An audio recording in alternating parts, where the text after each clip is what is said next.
Hello and welcome to the Sonic Cinema Podcast. My name is Brian Scuttle. Thank you for joining me at www.sonic-cinema.com, as well as the Sonic Cinema Podcast YouTube channel. You can also click subscribe and listen to the podcast on Google, Apple, and Spotify. You can also check us out at patreon.com/Sonic Cinema. Earlier this month, finished covering the Atlanta Film Festival. And this summer is going to be pretty interesting. I hope to have some pretty interesting commentary and special treats for people who go to patreon.com/Sonic Cinema. And I am live streaming on Twitch at twitch.tv/ScuttleLemur. With me going back to work recently, the schedule is going to be a bit up in the air, but I will always try to list it on Twitch and promote on social media if I have an episode coming up. So that's twitch.tv/ScuttleLemur for my live stream. One of the things that we have started to do on the Sonic Cinema podcast over the past few years is we've kind of done deep dives on directors, and we usually just do 3 movies that are kind of representative of the director's talents and their versatility. And today we're going to be doing that with the one and only Orson Welles. Joining me is DW Lundberg. He is one of the hosts of NostalgiaCast, which I guested on recently to discuss Hal Needham's Rad, which is several steps down, I think, from the movies we're about to talk about tonight. But DW, thank you very much for joining me. Thank you for having me on. You said a couple steps. I think Rad is more like a cliff jump. Yeah. Down from Wells. Yeah, I think that's probably the most accurate way of putting it. Before we get going on Orson Welles, DW, if you would talk a little bit about what you try to do with NostalgiaCast and kind of how you got started in doing podcasting. Well, like everybody else, just kind of sitting around, just working, thinking about what my life has come to and what it could amount to. And then just started listening to podcasts. I don't even know how I started getting addicted to them. I just know I started listening to them. There's a podcast especially called Best Forgotten Movies that I can't even remember how I found these guys, Gareth and Andy. They did an opening episode where they talked about A Bug's Life versus Ants, and then they kind of compared them. And they just went on from there and did like movies like True Lies and X-Men Origins Wolverine or Star Trek 5. And they got my brain going. And so I thought, if I could do a podcast, what would I do? And I just thought, being a child of the 80s, especially us talking about Rad, that was a good one to pick for when we had you on. But movies that you watch as a kid, do they stand up as adults? Like, obviously we watch them and we love them as kids, but when we watch them as adults again, do they have the same kind of impact? Mm-hmm. Or do we notice certain things, or do we forget that certain things are there? So it's all about, I kind of think, my friend and I, childhood friends, Johnny, and he was the one that I thought of because that's how we met. We talked about movies and bonded over that. But we both made the decision that nostalgia, especially for, I think the one that really kicked it off was the Ghostbusters that came out in 2016. Mm-hmm. The female Kristen Wiig and Leslie Jones and Melissa McCarthy, Kate McKinnon. That the bite back on that Ghostbusters, it was just unfair, and people were threatening Leslie Jones online and calling her names, and It was just, wow, you guys are really, really attached to Ghostbusters, and I get it. It's Ghostbusters is a formative movie for a lot of people because, that you feel like you're nerdy and you feel like you don't amount to anything. And the characters in that are nerds and they they're heroes. And so that's something to aspire to. That's very Luke Skywalker. It's very Superman. It's all those things. But I just think having that deep of a connection, that much nostalgia for something where you're just angry that anybody would dare touch it or do a different spin on it, I think that's dangerous. And it's just a question of, can we watch these movies and still appreciate them, but see them in a different lens? And so that's, we try to look at it from that way, but then Johnny and I, we never fight. So we always want to be like, we want to be just very fair. We want to have, deep discussions about what works and just be honest and not, because again, the thing online, especially Twitter, is when, Brian, this too, is when you go online and you say, I like this movie, or even like, I don't like this movie. Let me switch that. Like if you come out and say, I don't like this movie, or even worse, for some reason, I like this movie, people get offended by that. It's like it's a personal attack. And that's not what we're trying to do. We want to start conversations and figure out, obviously we're not going to agree on everything, but we want to know how we can meet in the middle and how you work as a movie fan and how I work as a movie fan. And I just think if everybody agreed on everything all the time, it'd be such a boring world. And so, we try to keep it fun. We try to keep it light, but we also try to give it like, we don't want to be like, oh, that was cool, or this is dumb, or that kind of thing. We want to deep dive into it. Yeah, and I think that was one of the things that I really enjoyed about being on the show and talking about a movie like Rad, which I have tremendous affection for because I grew up with it. But at the same time, I'm much older, much more knowledgeable about films. I can definitely see its limitations now. I mean, some movies age considerably well. Rad is a movie that doesn't.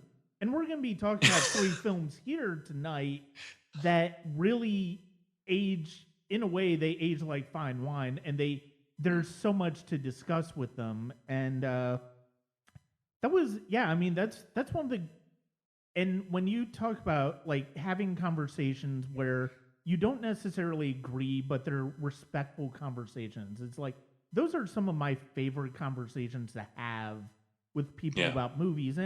But one of the things that I like, especially on the podcast, I mean, it's a very loose, I have a very loose structure to this. It's like there are some episodes certain episodes I will do year in, year out, whether it's covering film festivals, talking about my 10 best lists, doing Dragon Con, stuff like that. But for the most part, I mean, I'm kind of freewheeling as far as the subject matter. And, it's great to, the thing, especially with me having guests on, it's not that I know how I feel about these movies, and I could just, if I wanted to just do a podcast episode talking about these movies, I could do it. I want to hear what other people have to say about these movies. I want to hear about their experiences watching these movies, and that's one of the things that I think it is hard to get to. I mean, as well as I do, it's hard to get to the nuance of a discussion on film on Twitter. Like, you can only do so much in 280 characters. Yeah, and that's absolutely it. And then, I mean, if you have that limited, character usage, you really can't dive deep as much as you need to. I mean, you can do a thread, but I find that when I do threads, people usually only read the first part and then they kind of don't read the rest.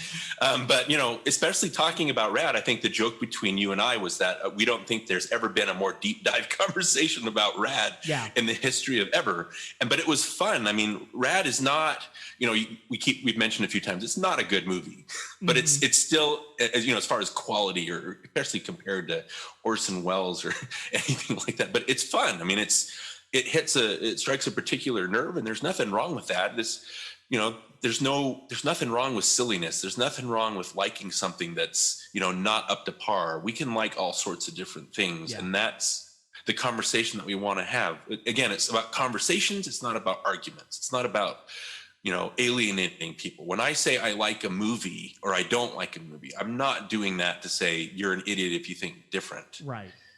But that's the attitude that a lot of people have, and that's really what we try to push back against. And that's something that you and I, from the very beginning, we've been able to have good conversations. Yeah. I think. Yeah, and I mean, Rad was an excellent, I think Rad was such a, I mean, not to pat myself on the back, it really was a great choice for what you guys talk about, which is the idea of how much does nostalgia, cloud our judgment on films? Can we separate it from our critical feelings of the movie from the nostalgia?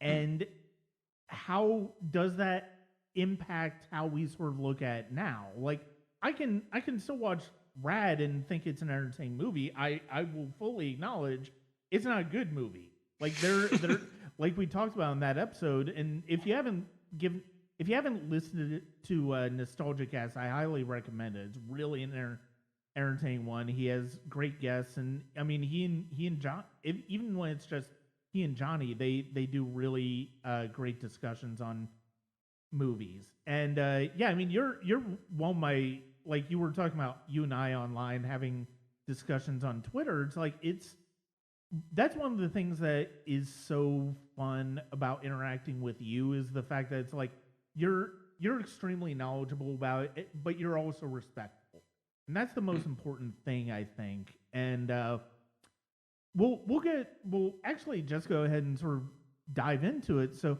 one of the reasons it's funny that we are doing Orson Welles here, and which is as far away from nostalgia, really. Like this is a movie that, yeah, you and I probably watched when we were younger, but we don't necessarily have the same type of feelings that we do towards it compared to a movie that came out like at the time when we were younger. Like these predate us. So it's like these are movies that we came to, like, and any sense of nostalgia is just removed, and they are basically iconic. And I mean, Wells is justifiably considered one of the greatest filmmakers of all time.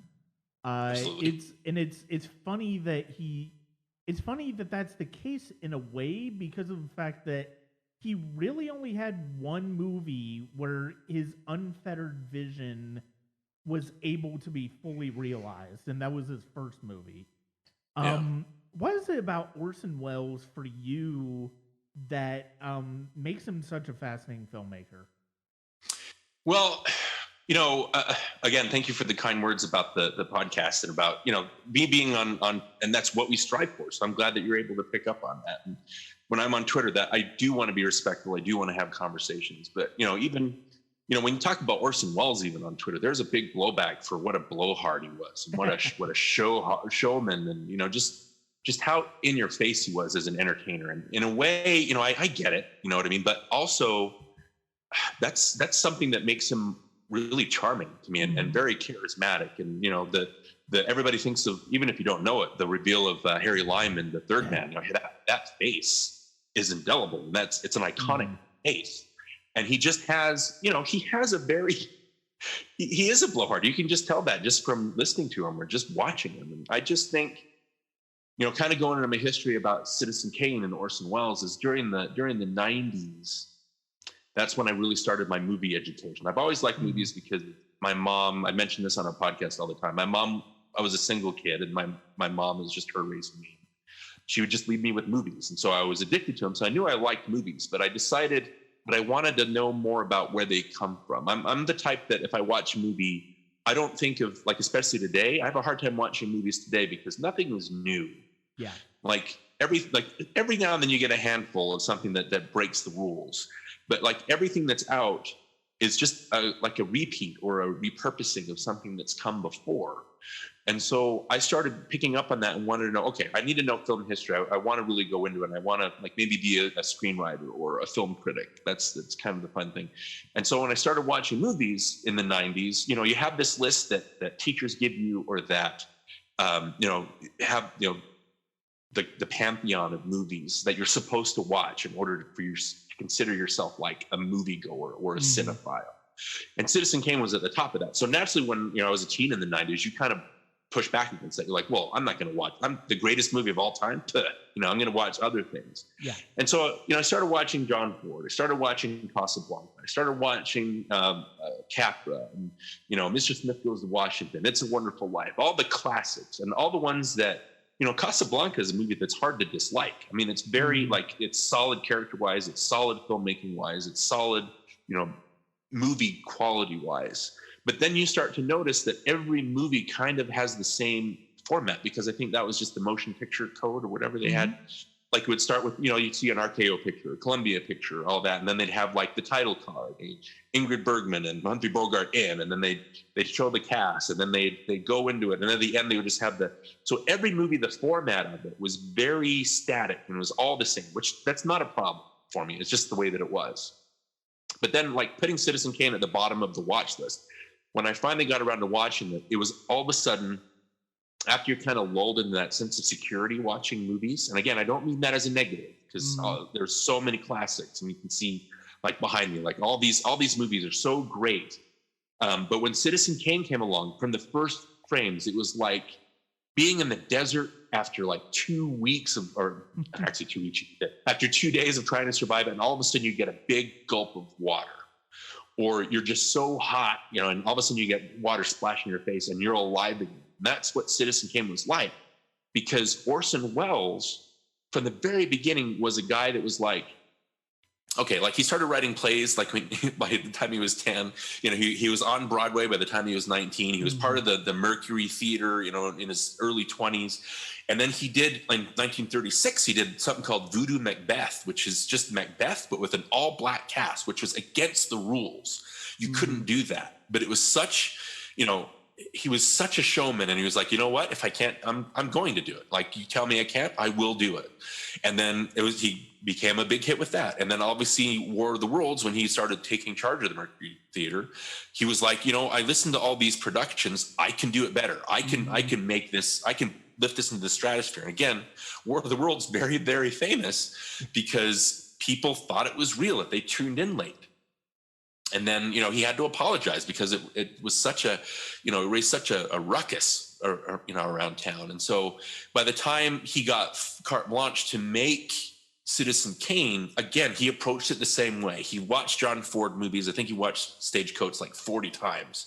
And so he watched it and he was like, and he learned how to do it. But then he was like, how can I do this better? Yeah.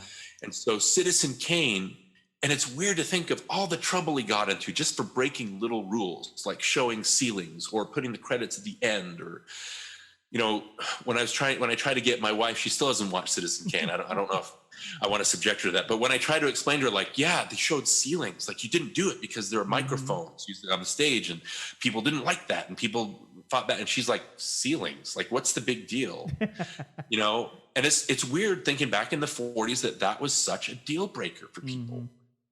Even George Lucas had to fight against the DGA to put the credits at the end of Star Wars. And so it was all about breaking rules. And that's, I think, where he gets his reputation as a blowhard from. But I just love that about him. Like, they're, watching 80s movies or watching a lot of older movies, it's you check your watch a lot of the time. Like, how much left do I have?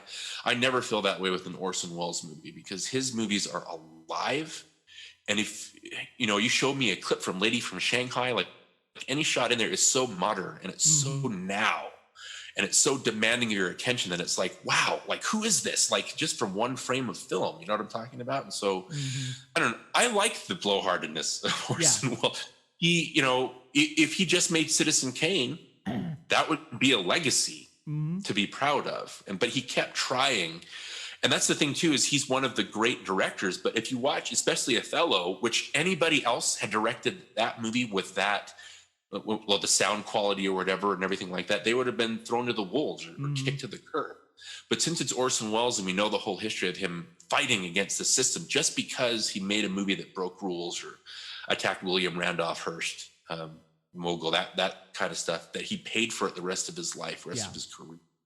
The fact that he kept trying, and the fact that even Othello, which we'll talk about, is amateurish in a lot of ways because he couldn't afford or couldn't, like, he couldn't afford to make it the high quality like you talked about as Citizen Kane. Even the worst Orson Welles is better than most average directors these days. Yeah. So I don't know. I just love him. I like that blowhardness and that he tries and that he pushes. That's something that a lot of people don't do. And I think that blowhard quality probably comes a lot from the fact that he was a child prodigy and he just had all of this.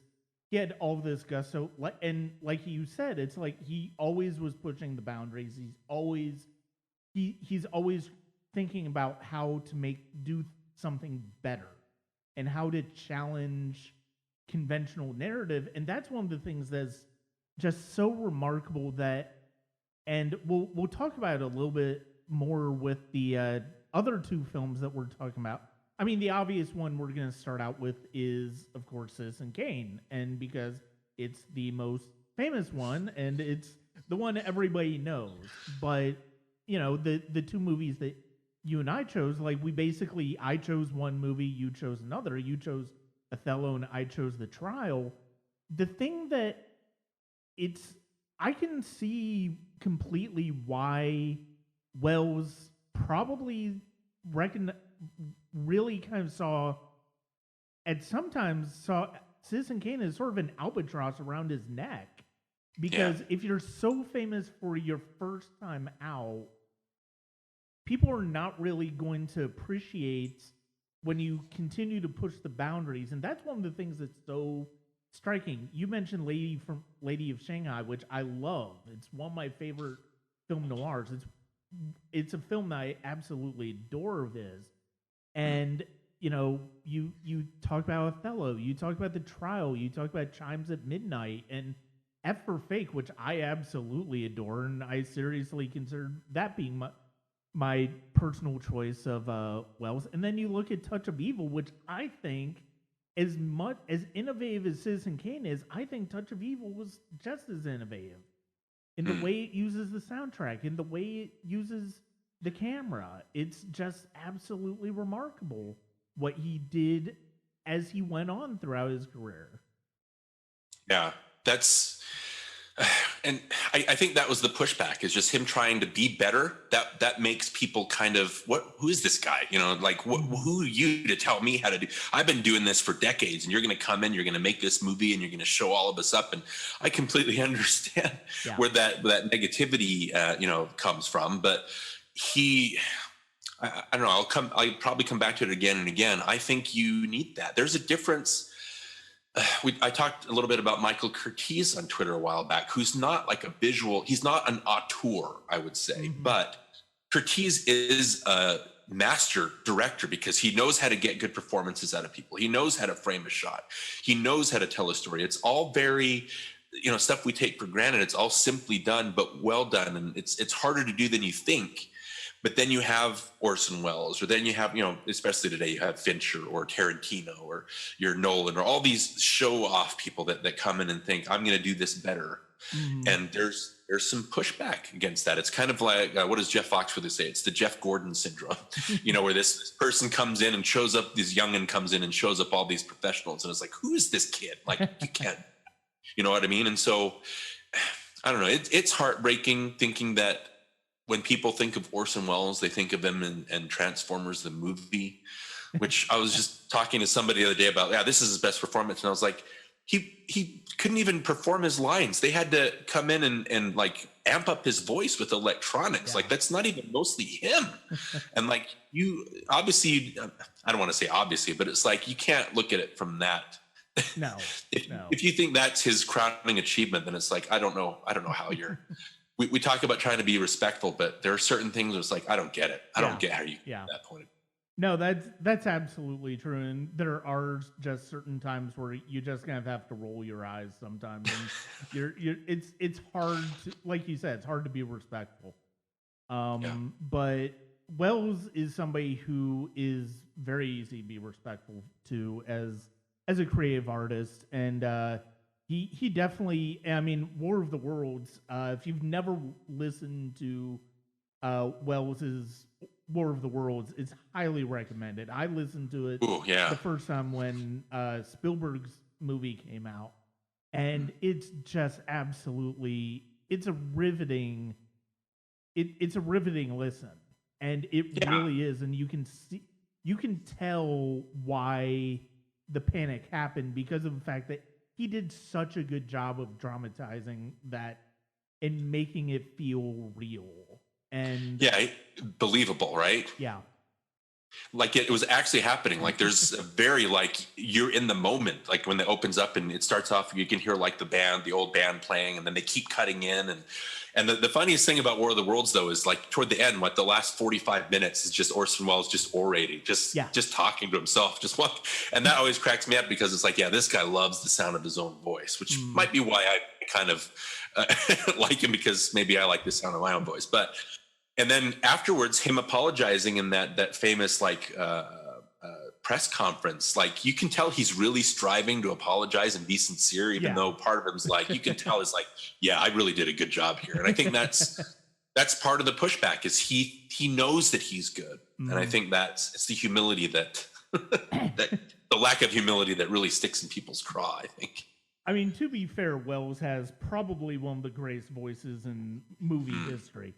So, I can completely, it's like it's hard not to want to listen to his voice. It's like I would love to just hear him.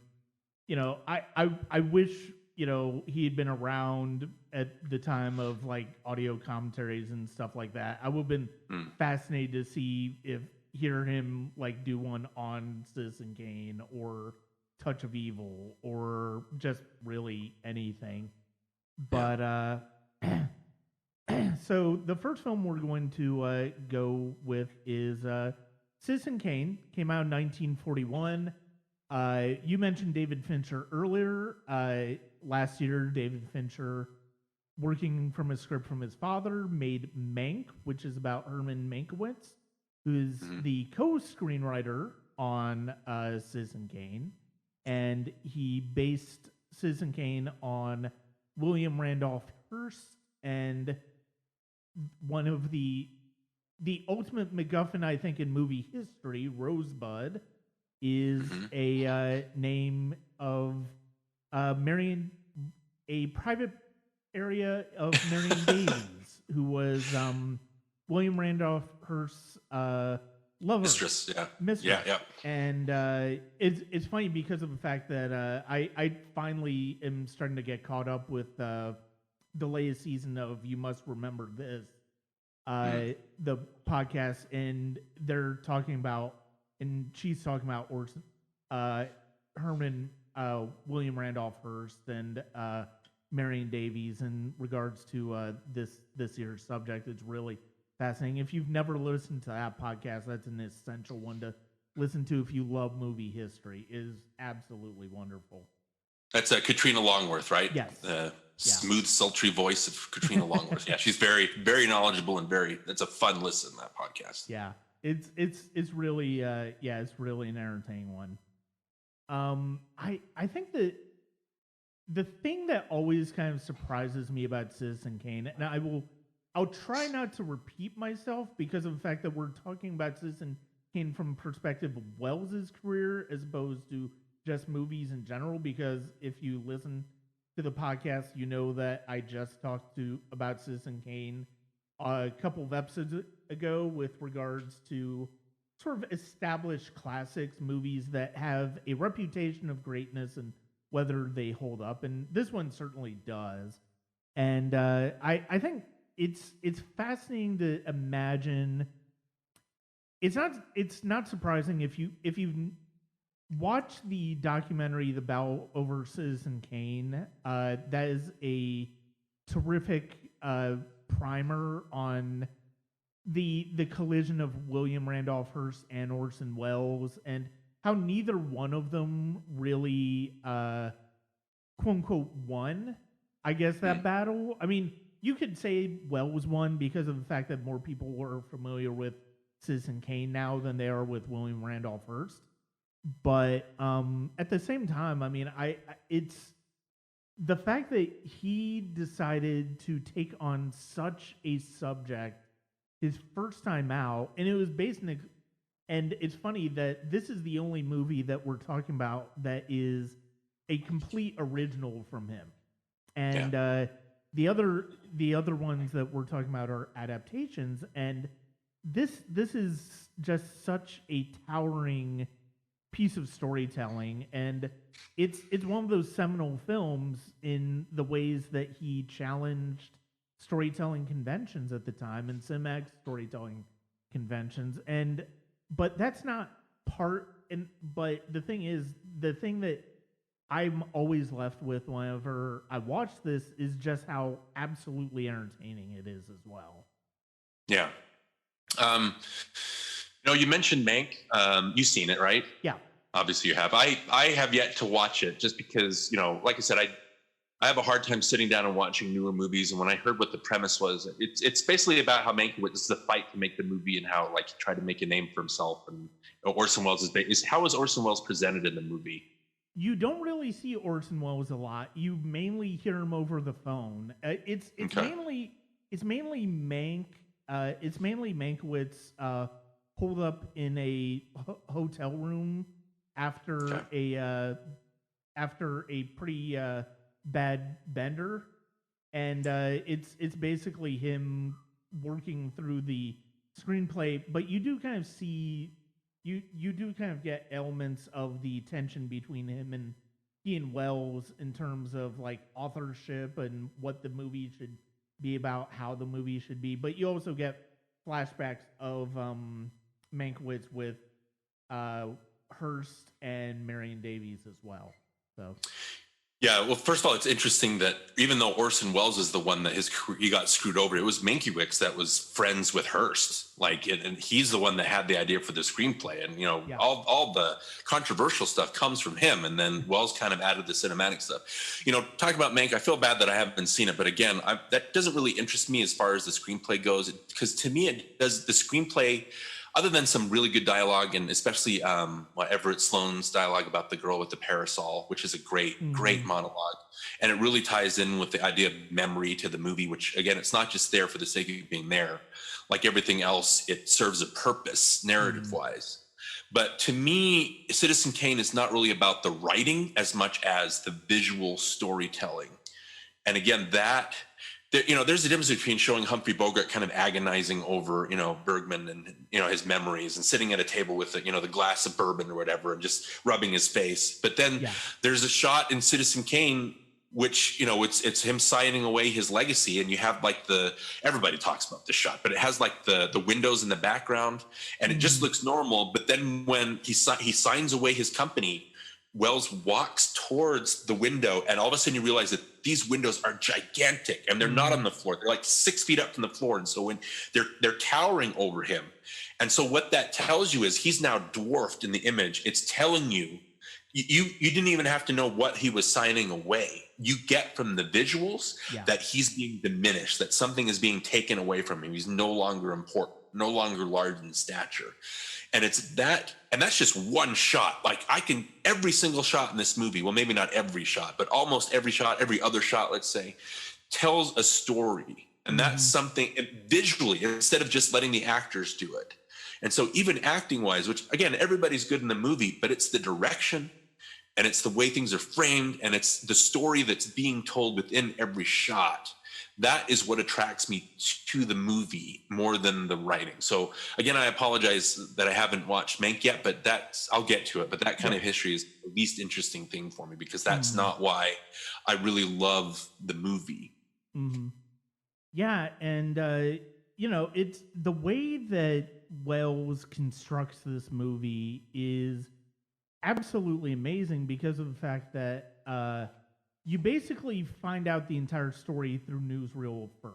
It's very early on. It's like 5 to 10 minutes of quote unquote newsreel that was created for the sake of giving us exposition essentially of what Kane's life was. And then the rest of the movie is about filling in details of that structure. And it's absolutely brilliant because you're telling us stuff that we already know, but you're also expanding on it.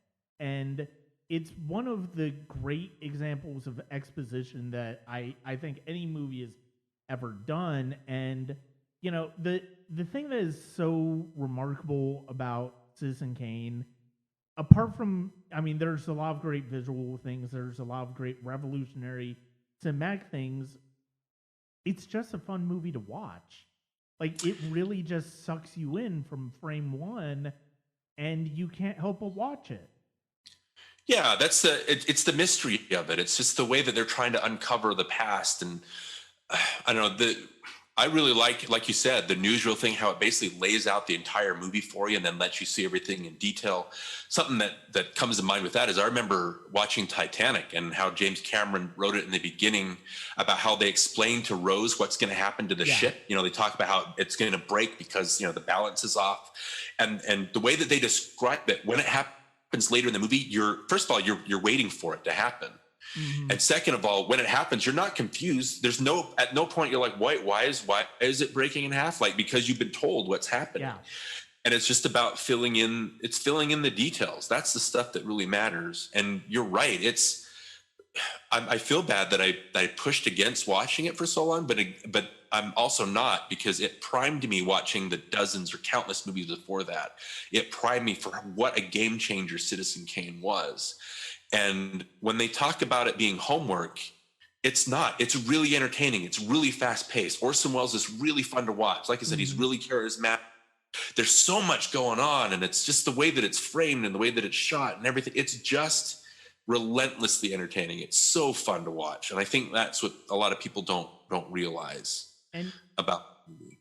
Yeah, and I mean, like you said, like every image tells a story in it. Every image is part of the larger story, and each image just has its own story as well. I mean, even shots like going down to the bar where this, God, how come I can edit this. His wife, his mistress, who was it? His mistress, the singer, Susan Alexander. That's right. Yeah. I couldn't remember her first name. I remember her second name, but I mean that shot, and I mean the technical appreciation of that shot, like, it can be inferred by, oh, hey, it's going through the sign and then going down through the window and stuff like that. But you go, the way that he loops back to that scene after initially Thompson gets rebuffed by her. And then, you know, we basically come to, it's not her turn to tell her story yet. And that's one of the things that's interesting about that, is that the order of the interviews is very critical because of the fact that it's like, it's following the basic structure that the newsreel laid out in the story. Yeah, and that's a funny thing you mentioned that too, because even though that's a good point, how the movie's just not ready for her yet. It's not ready to dive into that part. And then I think, what is it, like, just maybe she drinks a little more. She's a little more open to talking about. But, you know, even then, even though there's a structure to it, I'm surprised. Some movies are ingrained in my brain, and so I don't necessarily need to watch them over and over again. I don't want to get tired of them. Mm-hmm. But I've seen Citizen Kane maybe 6-7 times. Yeah. Just because I don't want to.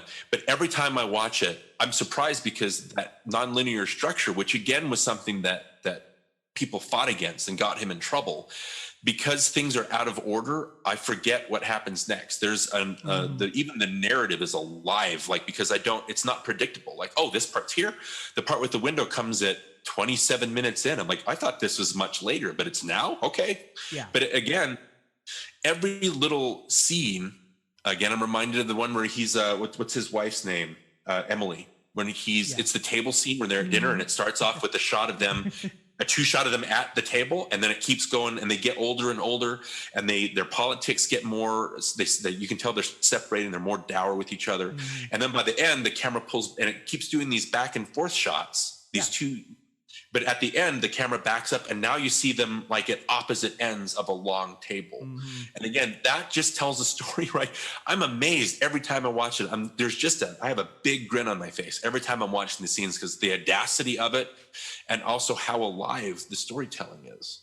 Yeah, and I mean, you mentioned him watching John Ford's Stagecoach countless times. And I mean, it's obvious that Ford was an inspiration to him, because he used Greg Toland, who had shot a couple of films for Ford, as well as helped develop the deep focus that this movie make so famous. And he shared, I mean, in another revolutionary thing, and one that I'm not sure has really ever happened since. He shares the director's card with Toland, because of the fact that he couldn't have accomplished what he accomplished without him. And and I love Bernard Herrmann's music in this. And even at the start, you really get a sense of Herrmann, what we're going to hear from Herrmann in the future, especially with Hitchcock. Yeah, there's a foreboding to that music at the start. Yeah. And it's also a burlesque too. Like he's all over the place. Like everything, it's even the score is alive. I love it. I love the music.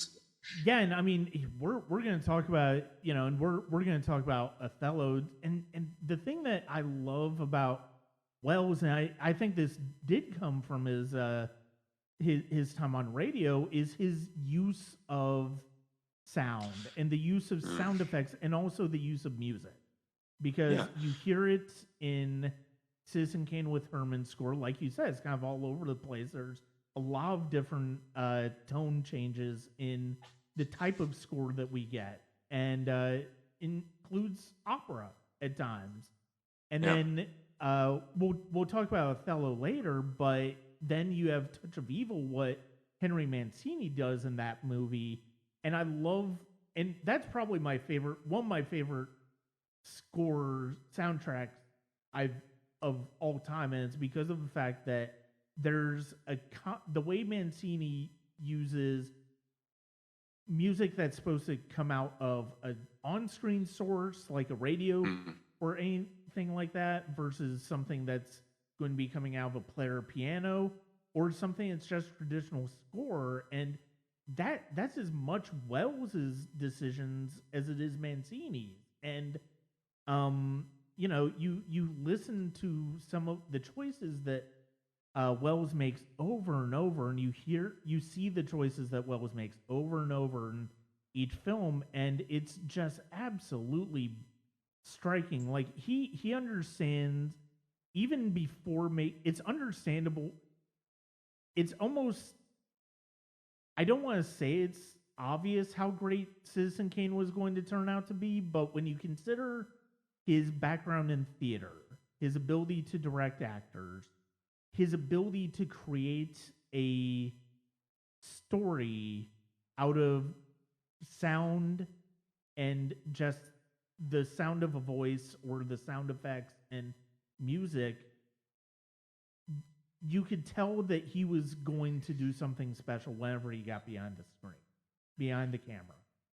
Yeah. You mentioned the deep focus, which is something that a lot of we don't talk nearly enough about. You talk about the sound and that him coming from radio, but I think the deep focus too that comes from him being in plays, being on stage. Mm-hmm. The fun thing about Toland is, in reading about him, is he loved latching onto new directors because they were just open to new ideas, and Citizen Kane was like candy for him, and Orson Welles is like putty, ready to be molded, that kind of thing. And the deep focus, what it does is, usually again in movies comparatively, if you want to focus on one thing in the frame, you have to do like a rack focus. Like not everything can be in focus. Something is going to be blurred.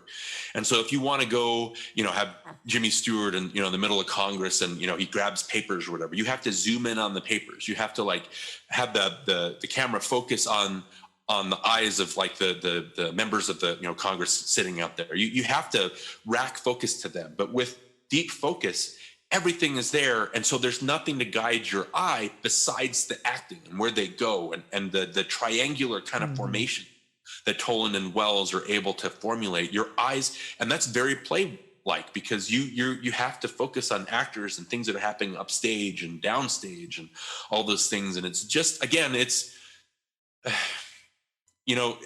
just bringing everything and making an experience out of it instead of it just being one thing or the other. I don't know if that makes any sense. Yeah. But, him just trying to incorporate everything that he knows and make an immersive experience. And that's, again, but, maybe another thing with Citizen Kane is we take so many of these things for granted because so many people have copied every single, new rule that he broke. Every innovation, like people have taken that and just used it over and over. And yeah, like in Stagecoach, they showed the roof of the stagecoach that they're on. It's not like he invented new things, but again, I think it's incorporating the visual storytelling in with that stuff that really makes it work. And the uniqueness of how it looks compared to other movies that are more studio bound. The movie even looks different. It sounds different. It looks different. It just feels different than anything that had been out to that point. And that's just something that we take for granted because it's just been filtered and diluted over decades and decades. Yeah. This movie could have been just deadly dull if other filmmakers had made it, because it would have felt too stagey. And I mean, the fact that he understood that you can create tension on the stage, you can create tension in stationary sets. You don't always have to be moving from scene to scene in place to place. You could sit down, have a character like Thompson, who you never actually see in the movie, and all he's doing is interviewing people, and they could just have this conversation, and you're just entranced by it, but it's not just because of the words that they're saying or the performances that they're giving, it's because of what Welles and Toland are doing to keep our interest in what the scene is about and how the scene plays out. And I mean, this movie really, it's essentially, it's a faux biopic is the most amazing thing about it, is that this is I mean, it's not a direct biopic from Hearst, but I mean, it's also more believably accurate of how somebody like Hearst would exist compared to something like Bohemian Rhapsody, which is about an actual person, but doesn't necessarily feel like it has regular human behavior in it. Yeah, that's funny that you bring that up. I never, I love talking about these new things and have it being a faux biopic. I think that's great. The liberties that it takes and the embellishments that it does. And yeah, I mean, wow, that's funny to think of, because it's really no different if you do take it as a Hearst, because even Welles will deny that. If you do take it as a William Randolph Hearst kind of biopic, it fudges a lot of the details that kind of make it kind of an impression of him. That's interesting. That's funny. Yeah. But at the same time, I mean, there are other great biopics and other great movies about actual people, like Amadeus, like Lawrence of Arabia. They're just great movies, but they don't get everything right. They embellish ideas, they embellish facts, but what they get right is the sweep of the story. And that's ultimately what Welles gets right when you're talking about Citizen Kane. And that's something that it's not as easy as you would think it would be when you're focusing on a particular personality or just one character through the lens of others. Yeah. And I think Pauline Kael, she even mentioned the movie as being kind of a shallow masterpiece, which I can understand. It's not that deep. Like I mentioned, the screenplay is there and it works, but it's not particularly deep. It's not groundbreaking, and stories have been told before. Obviously, the Rosebud thing is about childhood innocence lost and that kind of thing, and how not to be a dick to people, and and you can make something of yourself. But I think a lot of people that kind of push back against the movie too, it's what you bring to the movie. It's do you side with Charlie? Do you push back against him? I just think the Rosebud thing, yeah, it's a twist, but like when it does that, I'm going to say it backwards, but the Raiders of the Lost Ark-esque shot of like it pans through his whole basement, even though Raiders obviously was inspired by this movie. You see like the statues, you see the typewriters, you see his newspapers. It's all of these things that made Charlie who he was, that made him. But he just zero focuses on Rosebud. It was Rosebud something that he, thought about constantly, or is that just the last, dying, brain, zap that comes out of his brain, that kind of thing? Is it Rosebud? And yeah, I think that it goes back to, because that was the last time you see him happy. Mm-hmm. But I just think, and again, going to the child thing, talking about the writing, he's a child. He never really broke. He wants to make people happy, but he doesn't know how to, he knows how to take, but he doesn't know how to give. Mm-hmm. And so when he's wrecking Susan's, like, that's her room. It's like, it's a little girl's room with all the dolls and everything. And he's having a tantrum. He's having a childlike tantrum in a child's room. And then he realized that people are watching him, and he's made such a ruckus, and he walks, and there's the famous image of him walking past all the many different images of him and the different versions, which again ties that into all the interviews and things like that. And to me, that's heartbreaking, because he realizes at that moment, way too late, decades too late, that he's done it all wrong. Yeah. And maybe that's what Zero focuses on Rosa, because that's the last time and that's even more heartbreaking, because that was the last time he was happy. Mm-hmm. And, he's just, I don't know, it's what you bring to it. But I think that the narrative does have emotional stakes. It's not just it's not a show-offy thing. There is a purpose to the storytelling. And if it wasn't for that, again, it's the Pulp Fiction stuff. It's like, if it wasn't for that scene at the end where Jules is talking to Honey Bunny or whatever the Tim Ross name is. Yeah. And he's basically saying, like, I'm trying hard to be the shepherd. If it wasn't for that last scene in Pulp Fiction, the movie would be Teflon. But it's about something. And that's what Citizen Kane is. Yeah, it's showy. Yeah, it's got all this stuff going on. It's fun to watch. But there is a story being told that you have to kind of apply yourself to. And I think it's there if you're looking for it. Yeah, and this is one of those films that really does, it benefits from it. Like I said, it benefits, I think, from all of the different things that Welles was. Whether it was the theater director, whether it was the producer of radio programs, whether it was the magician, and that he was, who enjoyed illusions. It's like, this has as many illusions in it as Star Wars does.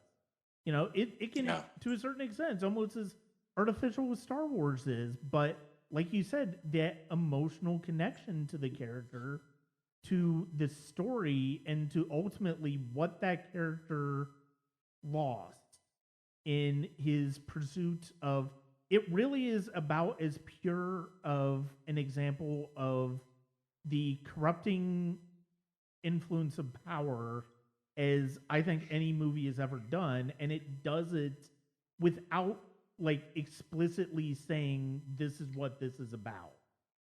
Yeah, absolutely. I just, a couple of things that I push back against the movie is, like, I push back against people think, like, they don't, like, you talked about Battle Over Citizen Kane. I think that's something that you should show people before you show them the movie. That's kind of backwards, showing them the documentary on a movie before. But it explains a lot of why it's such a rule-breaking movie and why it matters. And so when you sit down, I get it. Like, I get why all that stuff is so dangerous. It's that kind of thing. And so I push back when people are like, where's the innovation? Like, it's so dull. And, it's, what movie are you watching? So I push back against that. And I push back against people thinking it has no meaning, because the stuff is there. I don't think it's any less meaningful than the Bogart Bergman romance. It's just is presented in just the exact same kind of depth. I think it's just hard. You just have to look for the meaning, but which the meaning is there. So again, I push back against people that don't think it has any purpose. Yeah, it is. I know it held the number one slot in Sight and Sound poll for a long time. It was surpassed the most recent vote in 2012 by Vertigo, which is... Oh, I thought it was Paddington 2 that... No, that was Rotten Tomatoes. Oh, okay, all right. Tomatoes. That's different than that's arguably more prestigious, even though nobody understands Rotten Tomatoes at all. Yeah. But, yeah, that was so funny, which it doesn't, and yeah, I mean, to be fair, I haven't seen the Paddington movies, so it's like I in that respect, I don't really get it, but okay, sure. I'm sure they're lovely films. But it took me a while to get to Babe as well, so I'll get there at some point. But Right. no, I mean Citizen Kane is, it's easy to see. It's one thing to say.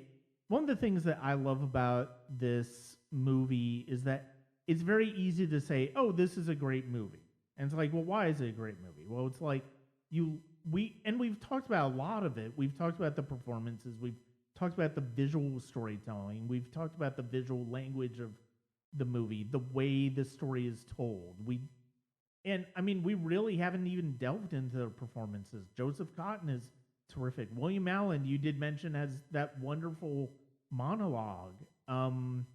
The Agnes Moorehead, who plays Kane's mother in that one scene, is it's heartbreaking because of the fact that what she's doing, and even if you don't necessarily know what effect it's going to have on Wells, because of the fact that scene kind of happens, because that scene comes after the newsreel, you can sort of have an idea of it.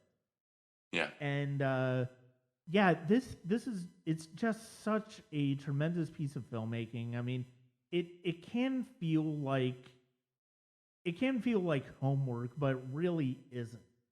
And I think that's one of the important things I think about watching movies from this era of Hollywood and earlier. I mean, I think if you're a fan of movies, I think you owe it to yourself to watch movies like Citizen Kane, to watch movies from eras like the 40s, 50s, and 60s, and even before in the silent era, because of the fact that you'll start to understand that, you'll start to understand that your favorite filmmakers are not necessarily doing anything new, but you'll also understand where their influences came from. And I think that's tremendously valuable when it comes to connecting our favorite filmmakers with their favorite filmmakers, and being able to see those connections is one of the things that's so great about being a film fan. Yeah, it's the movie genealogy, right? You need to go and you need to find where your ancestors come from, so you don't sound like a raging idiot when you say, "Look how groundbreaking it is that Captain America is picking up Thor's hammer." It's like, well, that's great and all, but that's like, how many decades of film have we had since then? It's not, you've got to know your history. You've got to know, and there's nothing wrong with saying you like a movie that came out now versus that came out in the 40s, but you have to at least acknowledge that what you're watching has come from somewhere else, and that could be done better or different, but it's not as new as maybe you think it is. And that's one of the big things about Citizen Kane, is I do think it did a lot of things that were new, and that's probably why it's not my favorite movie, but I would pick it as the greatest movie ever made because of the influence that it has.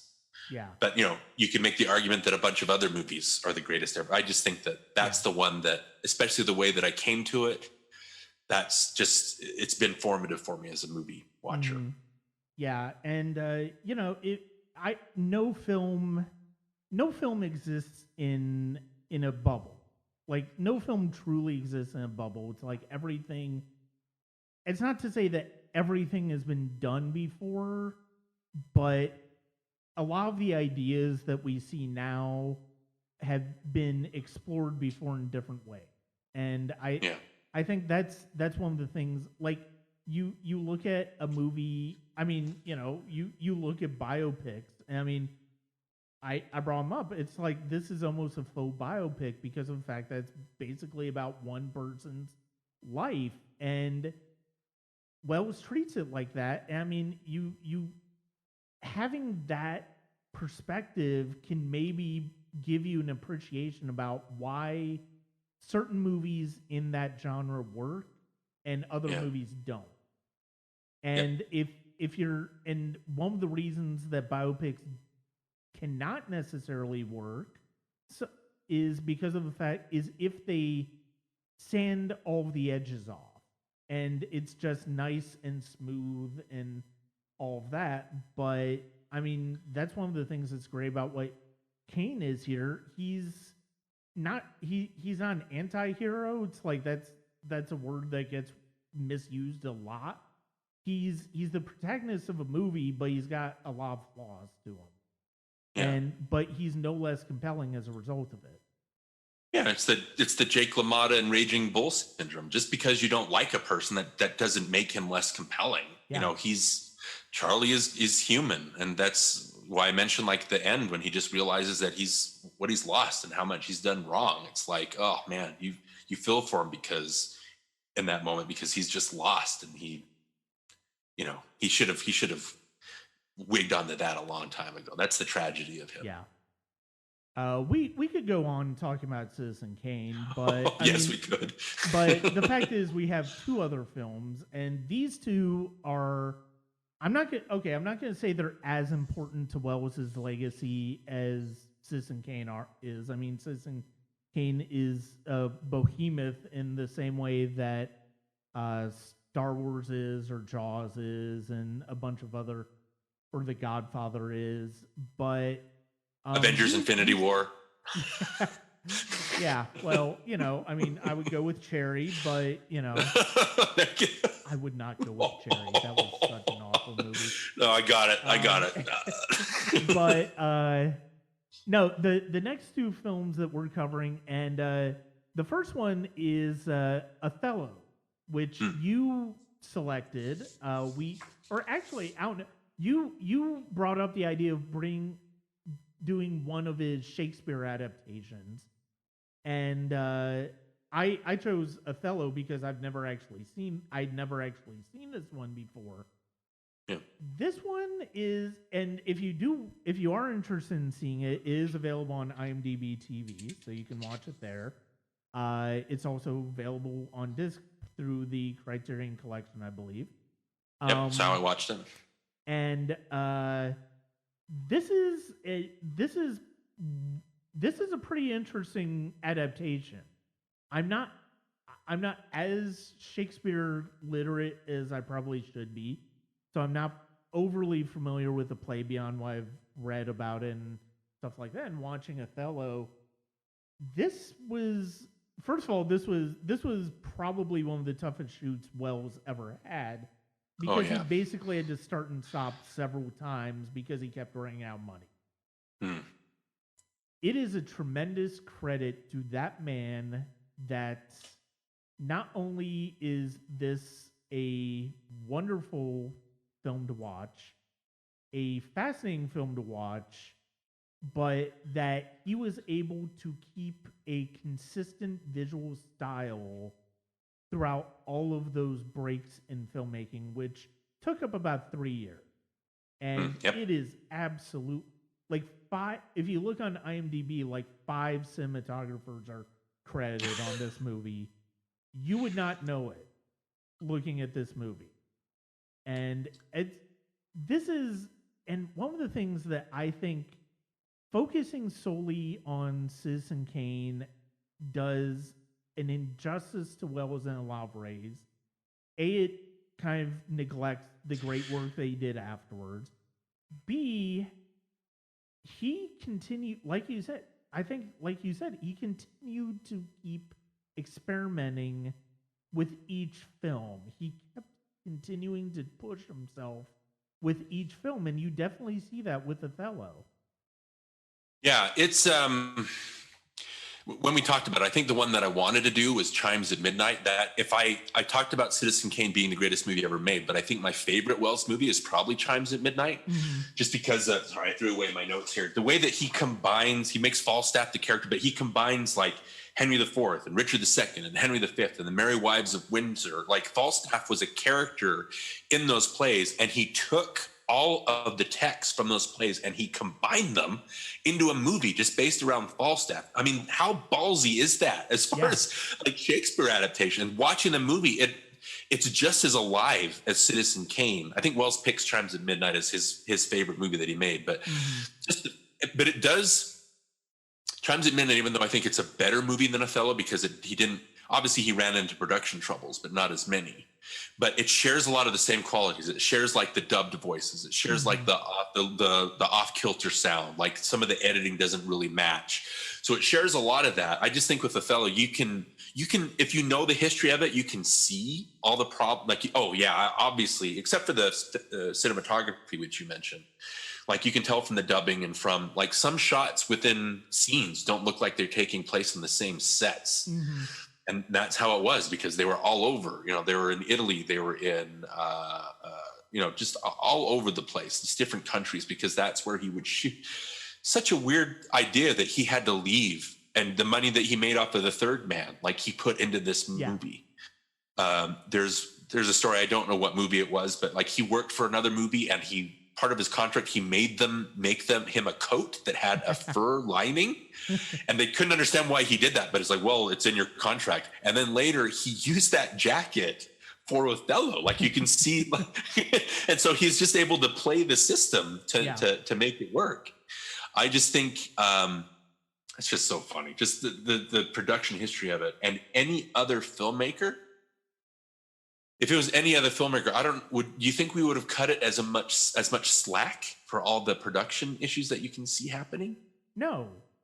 I mean, it only, well, I feel like because of the fact that the legacy of what people know about Orson Welles, the fact that he never truly had creative control again after Citizen Kane, you do kind of you really have to appreciate the hustle he had to continue to try to get his vision on the screen. I mean, that's as true about Othello and Touch of Evil and The Trial as it is about Magnificent Ambersons, which is even more lauded because of the fact that it was cut down, and those cut scenes will never be seen again.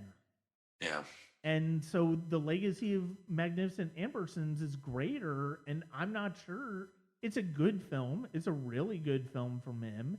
I don't know. I wouldn't necessarily put it up there with like Chimes of Midnight or Othello, though. Yeah, I think it's just the truncatedness of it. Like I said at the top of this, it's like even subpar Wells is better than most directors at their best. So Magnificent Ambersons is a lot more elegant, but it's really short. And oh man, it's such a tragedy thinking of what it could have been. As amazing as it is, how amazing would it have been if we saw the main, the main event, I guess you could say. Mm-hmm. But with Othello, even it's a problem when you're cutting down Shakespeare. You mentioned you're not as hip to Shakespeare as you should be. And growing up like a theater nerd and being in drama classes and acting out a lot of scenes from Shakespeare plays, and you have to read up on the play. I think it helps to know a little bit of Othello when you're walking into it, because then you can see what's been done. I think my main problem with it, other than the filmmaking, some of the sacrifices he had to make there, was I didn't really feel. The only reason I was involved is because I'd read the play before. I know what the play is. And so the way that Iago is manipulating Othello, I didn't feel it, and I didn't know why he was manipulating. I didn't know how he was doing it. I didn't feel it a lot, but I was still involved because I knew the play. But then it's to the power of Wells that when it finally gets down to it, and there's, the scene, especially when it's the showdown between Othello and Desdemona, when it's in a hallway or something like that. And just from the start of maybe minute 50, there's a dramatic pull to the movie that really starts sucking you in, I think. And that's just because the drama is inherently there. And I think the last half of the movie is much stronger than the first half. Yeah, I would agree because with that. You're more attuned to it. What did you think of the blackface in it? Is that something that is an issue for you? So it was surprising because I figured it was obviously going to be blackface because of the fact that that's often how Othello's been played over the years. Took Lawrence Fishburne in a 1995 film of Othello before we actually got a black actor playing Othello. It's surprising because of, like you said, the Voodoo Macbeth that was all black actors they did for the Mercury Theater. It was something where it's like he was challenging the system because of the fact that at that time you're still in the Jim Crow era in this country. That type of production just wouldn't necessarily happen, even in some place like New York. One of the things I like about Othello, especially at the beginning, and I do agree with you that the dramatic heft of the movie really takes shape in the second half of the movie. But one of the things I appreciate about the beginning of the movie is the way that Wells sort of, we obviously, I will say, as far as like the blackface, I don't think, if it had just been a black actor playing Othello, I don't know that Wells would have been able to get as many opportunities as he did to start and stop production. I think the fact that it was Wells playing the role is as important to him being able to finish it as anything. That being said, I actually really, I mean, obviously it's problematic, to consider that, even in 1950s, even somebody like Orson Welles would do blackface. But the thing that I appreciate about the film is he builds you into it. He introduces Othello and Desdemona, their love story, but you only really see Othello in wide shot near the beginning or in shadow. You hear Wells recite the dialogue, but it's still very much, he builds you up to when you see him in the actual blackface, and if it were color, it would be harder to watch that. The fact that it's in black and white is important, and I think one of the things I messaged you is I don't know that there's a filmmaker alive who ever used black and white better. Yeah. The way he uses the shadows, the way he uses the contrasts of light and darkness, it's unparalleled. It really is. And he uses it to a smart degree here, especially when it comes to the blackface. So the thing that's kind of interesting about Wells, and we didn't really talk about this, but in a way, Wells is the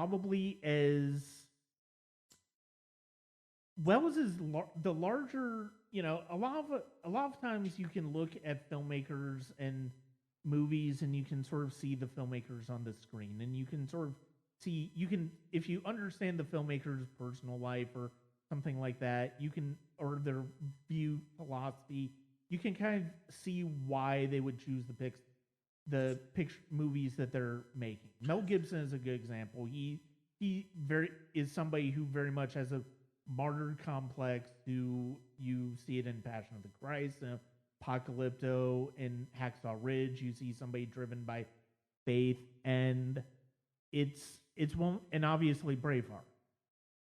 Wells, I think to a certain extent, he looks at not necessarily the racial discrimination, obviously, but I think the dilemma that Othello finds himself in with the betrayal that Iago is presenting and the jealousy that Iago is feeding, to a certain extent, it feels like Wells is sort of reflecting that in his difficulties to get productions off the ground, and his difficulties in getting his vision onto the screen. So to that extent, I mean, Othello's almost as personal of a character for him as Quinlan in Touch of Evil, or Falstaff in Chimes at Midnight. But I mean, there's certainly themes of race that get presented in the movie, and I don't think having Wells in there diminishes them. I really don't, actually, which is kind of surprising. It offers a challenge to the audience to think of, well, because we have a white person playing a black character, do the racial elements come through? And I think they do. And I think putting them in context of the fact that this is in the Jim Crow, this is during the time of Jim Crow. The civil rights movement is not quite started. And a few years later, we would see, and a few years later, we would have Emmett Till lynched because of the fact that he allegedly, and we know is full of shit now, whistled at a white woman, and the white woman lied about it. I mean, there's not much difference to, there's a lot you can compare with what Othello is going through here to what Emmett Till did. Now, I mean, obviously, Emmett Till was a real life tragedy. This is, theatrical tragedy. But I mean, but people were lynched for the same thing even before Othello. So I think it deserves more cred, I think, for the race, just for the capturing the ideas of race than you would think, for given the fact that a white person plays the character. Yeah, the other thing too is he gets some leeway because it's like you mentioned, because of the nature of the production, him being the star it's easier because he doesn't have to make apologies. Yeah. To somebody for he can just be there. But the other thing too is, even you mentioned that it was something that was done all the time. Shakespeare plays women playing men and men playing women. It's just a natural thing that they did, and it's I don't want to make excuses for it, but Wells doesn't play him as a caricature. He just plays it as is. He just happens to be black. He happens to be a Moor, and you're right. It does make that an issue, but it's not. I don't know. It is problematic, like you said, but I don't want to get hung up on that. That's the only thing, because it's either you do that or you don't have the movie at all. Mm-hmm. So, I mean, the important thing ultimately in this movie is, does the drama of what is being presented connect with you? Yeah. Does that sense? Do we feel that sense of betrayal that Iago is causing in Othello? Do we sense the fact that he's basically being manipulated by Iago? And do we feel for him? I mean, I think you're right. The second half of the movie is better than the first half in that dramatic tension, because if you're not as familiar with the play, familiar with the characters, it can be kind of hard, because so much of the first part of the movie is Iago talking to other people. It's not Iago necessarily talking to Othello. And so if you don't really know the play, that can kind of get lost. But ultimately, I think it does connect. Yeah, it's about Iago kind of laying the seeds. He's talking to Rodrigo. He's talking to Cassio. He's planting the seeds of doubt in almost everybody, and he's playing everybody against each other. And he's using Desdemona as a pawn, and all that stuff. It takes an hour and a half to get through in the play. I mean, it kind of cuts all that stuff out. I think that narrative-wise, it's where it suffers. Mm-hmm. But you go back to. Yeah, I'd seen this before. I think I saw it in a film class, but watching it again, especially in the light of having this be an Orson Welles centric conversation, even from the first frames of the movie, you can tell this is an Orson Welles movie. There are deep shadows. It's like you talked about with the black and white.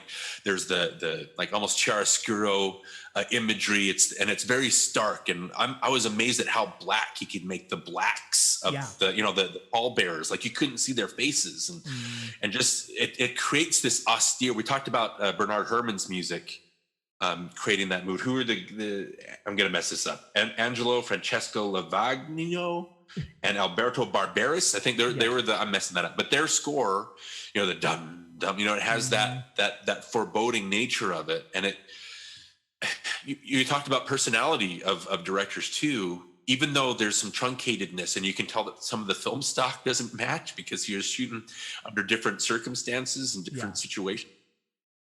But there's the close-ups of faces, the use of shadow, and the way that when Iago and Othello are talking, it like goes like in dungeons and like this like recesses of the mind, like this like nightmare that gets more fully fleshed out in the trial.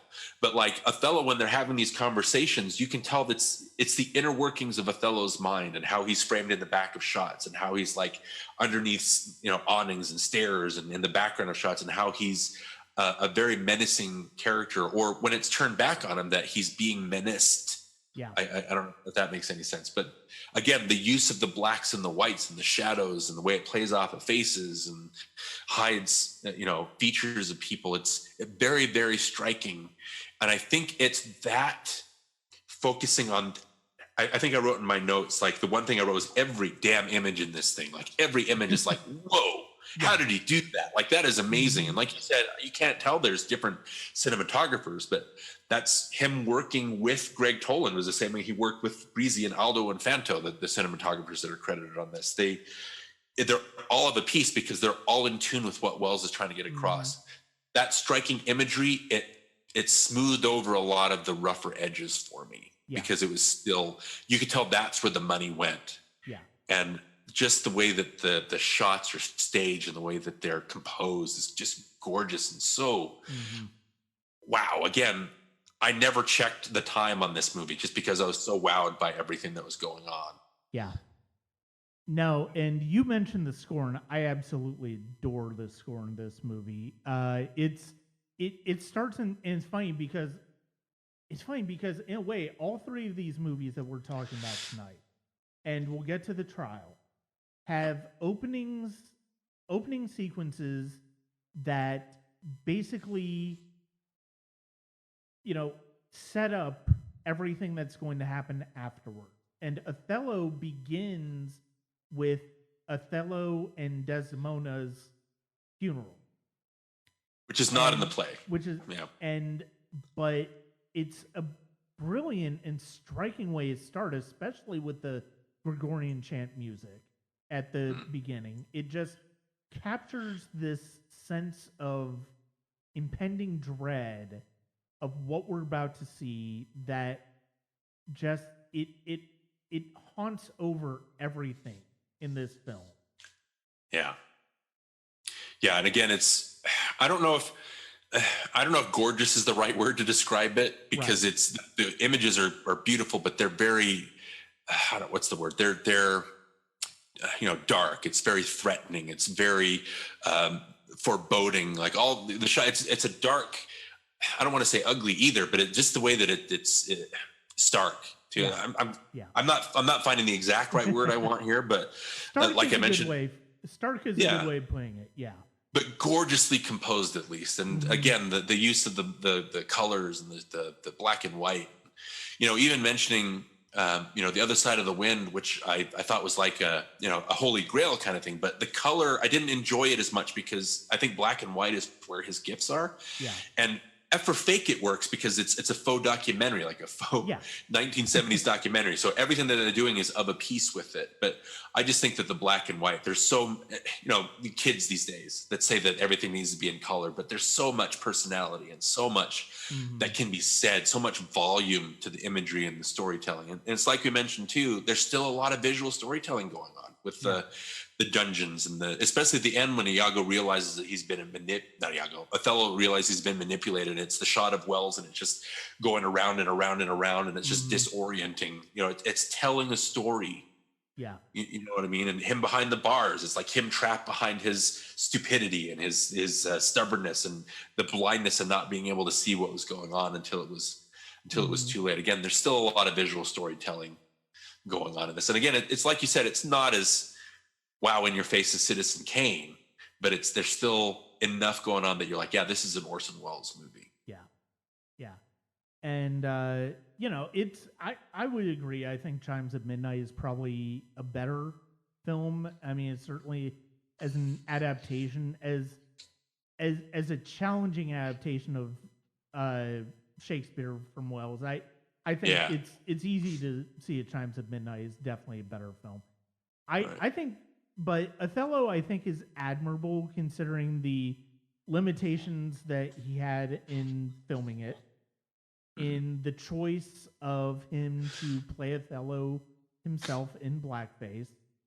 And I think the fact that he made it as rich a visual and sonic experiences he ever made, between the score and the cinematography. It's just one of those things where it's like, don't stop your Orson Welles watching at Citizen Kane and Touch of Evil, or Magnificent Amberson.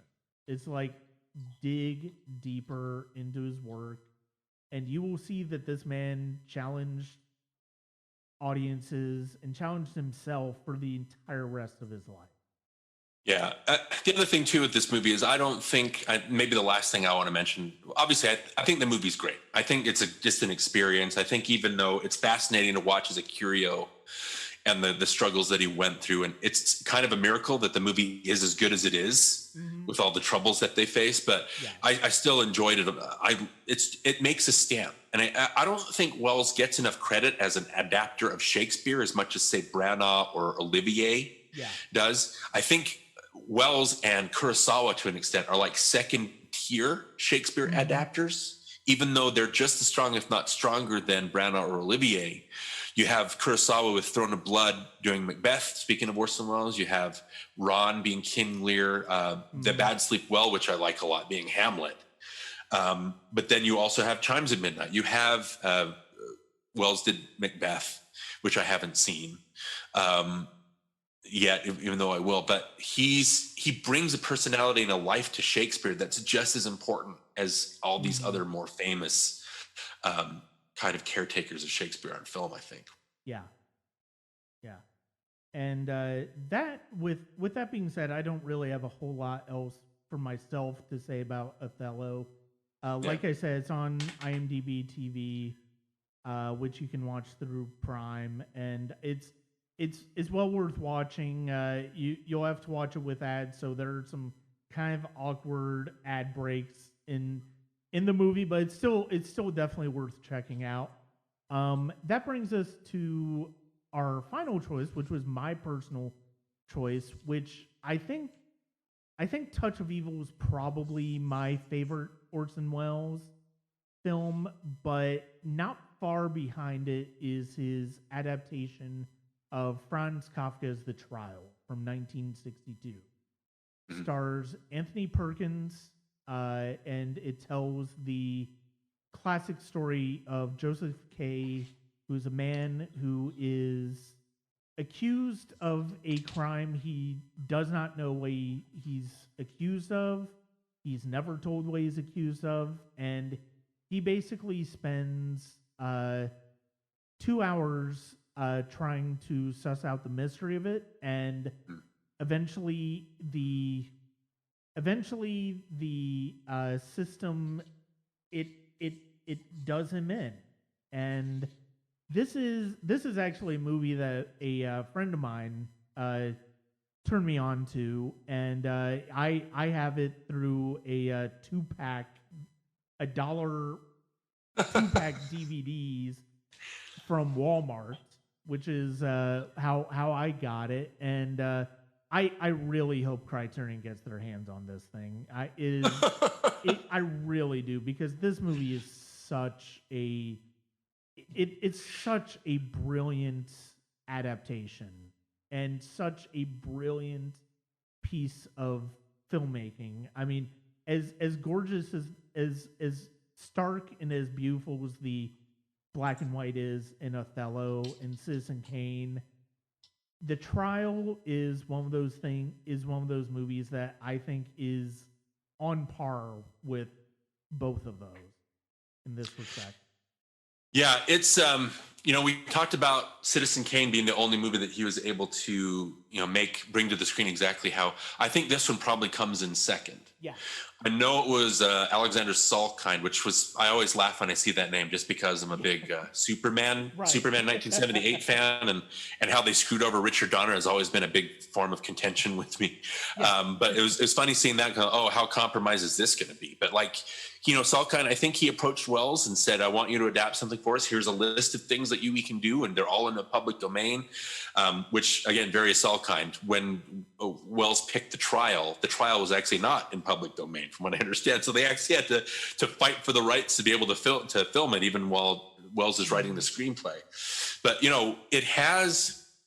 With Othello, you can see a lot of the compromises that are made, but I think he still does a good job. There are a lot of crowd scenes that are very tight and claustrophobic, which again is the point of Othello. But the way that they have people walking back and forth, it makes it feel like there's a lot more people there than there probably are.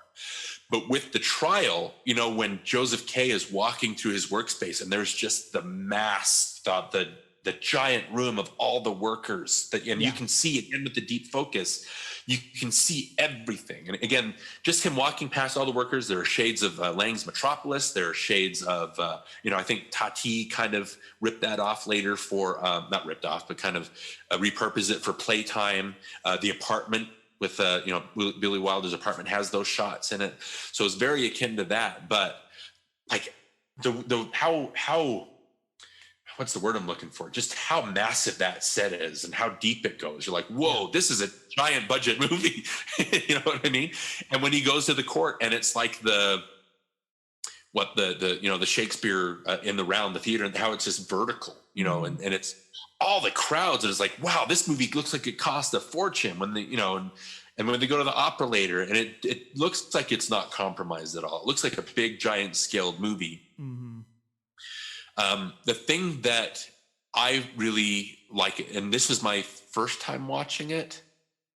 Again, it's one of those movies, Orson Welles, like his images are so ingrained in my brain that I think I've seen movies, even though I haven't. Yeah. I know that the magic that it worked on me, I don't think I'd had that experience before. But what's funny about the movie is it's very, they say it's like dream logic.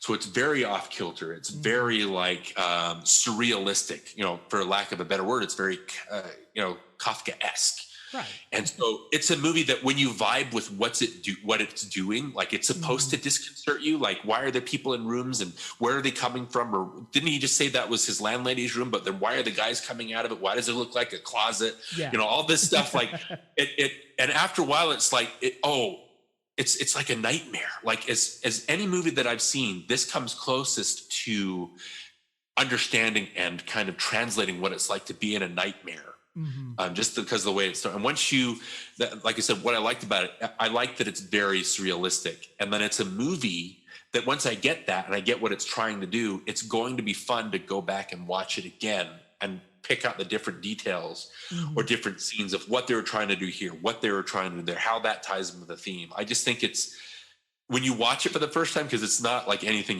you've probably seen, it can either be the worst thing you've seen or one of the best things that you've seen. I just think if you let it work its realistic magic on you, then it's going to work better for you as an experience. Do you agree with that? I absolutely agree with that. And,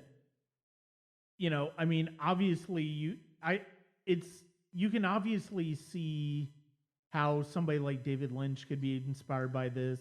Even somebody like Kubrick, when you talk about The Shining and the dream logic in the Overlook Hotel, like you can see that there might be inspiration there.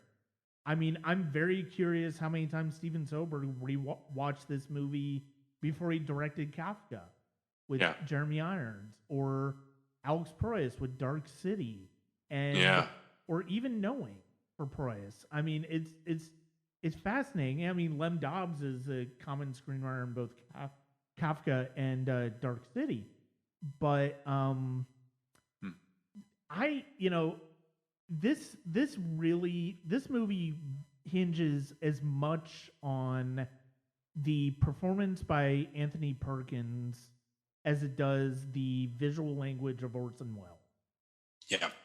And I almost want to say this might be a better performance out of Perkins than Psycho.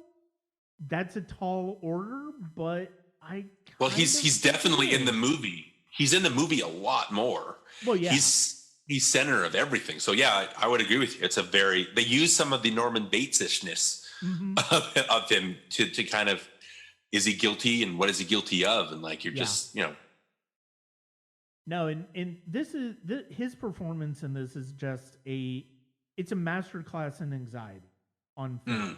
And you follow him through this nightmare scenario.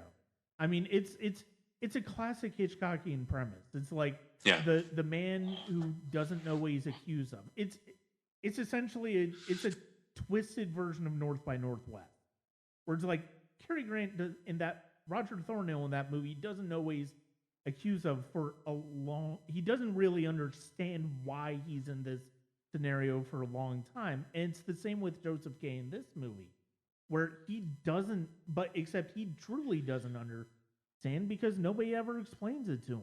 And there's a fascinating first scene between him and John Moreau in this movie.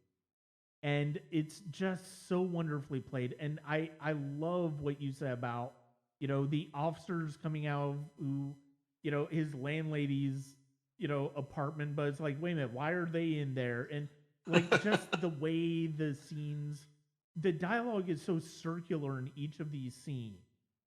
Like there's one story going on with the visuals, there's another story going on with the images, and it's with the dialogue, and you just it is really a cinematic nightmare. You can see why somebody like Lynch would be inspired by this movie.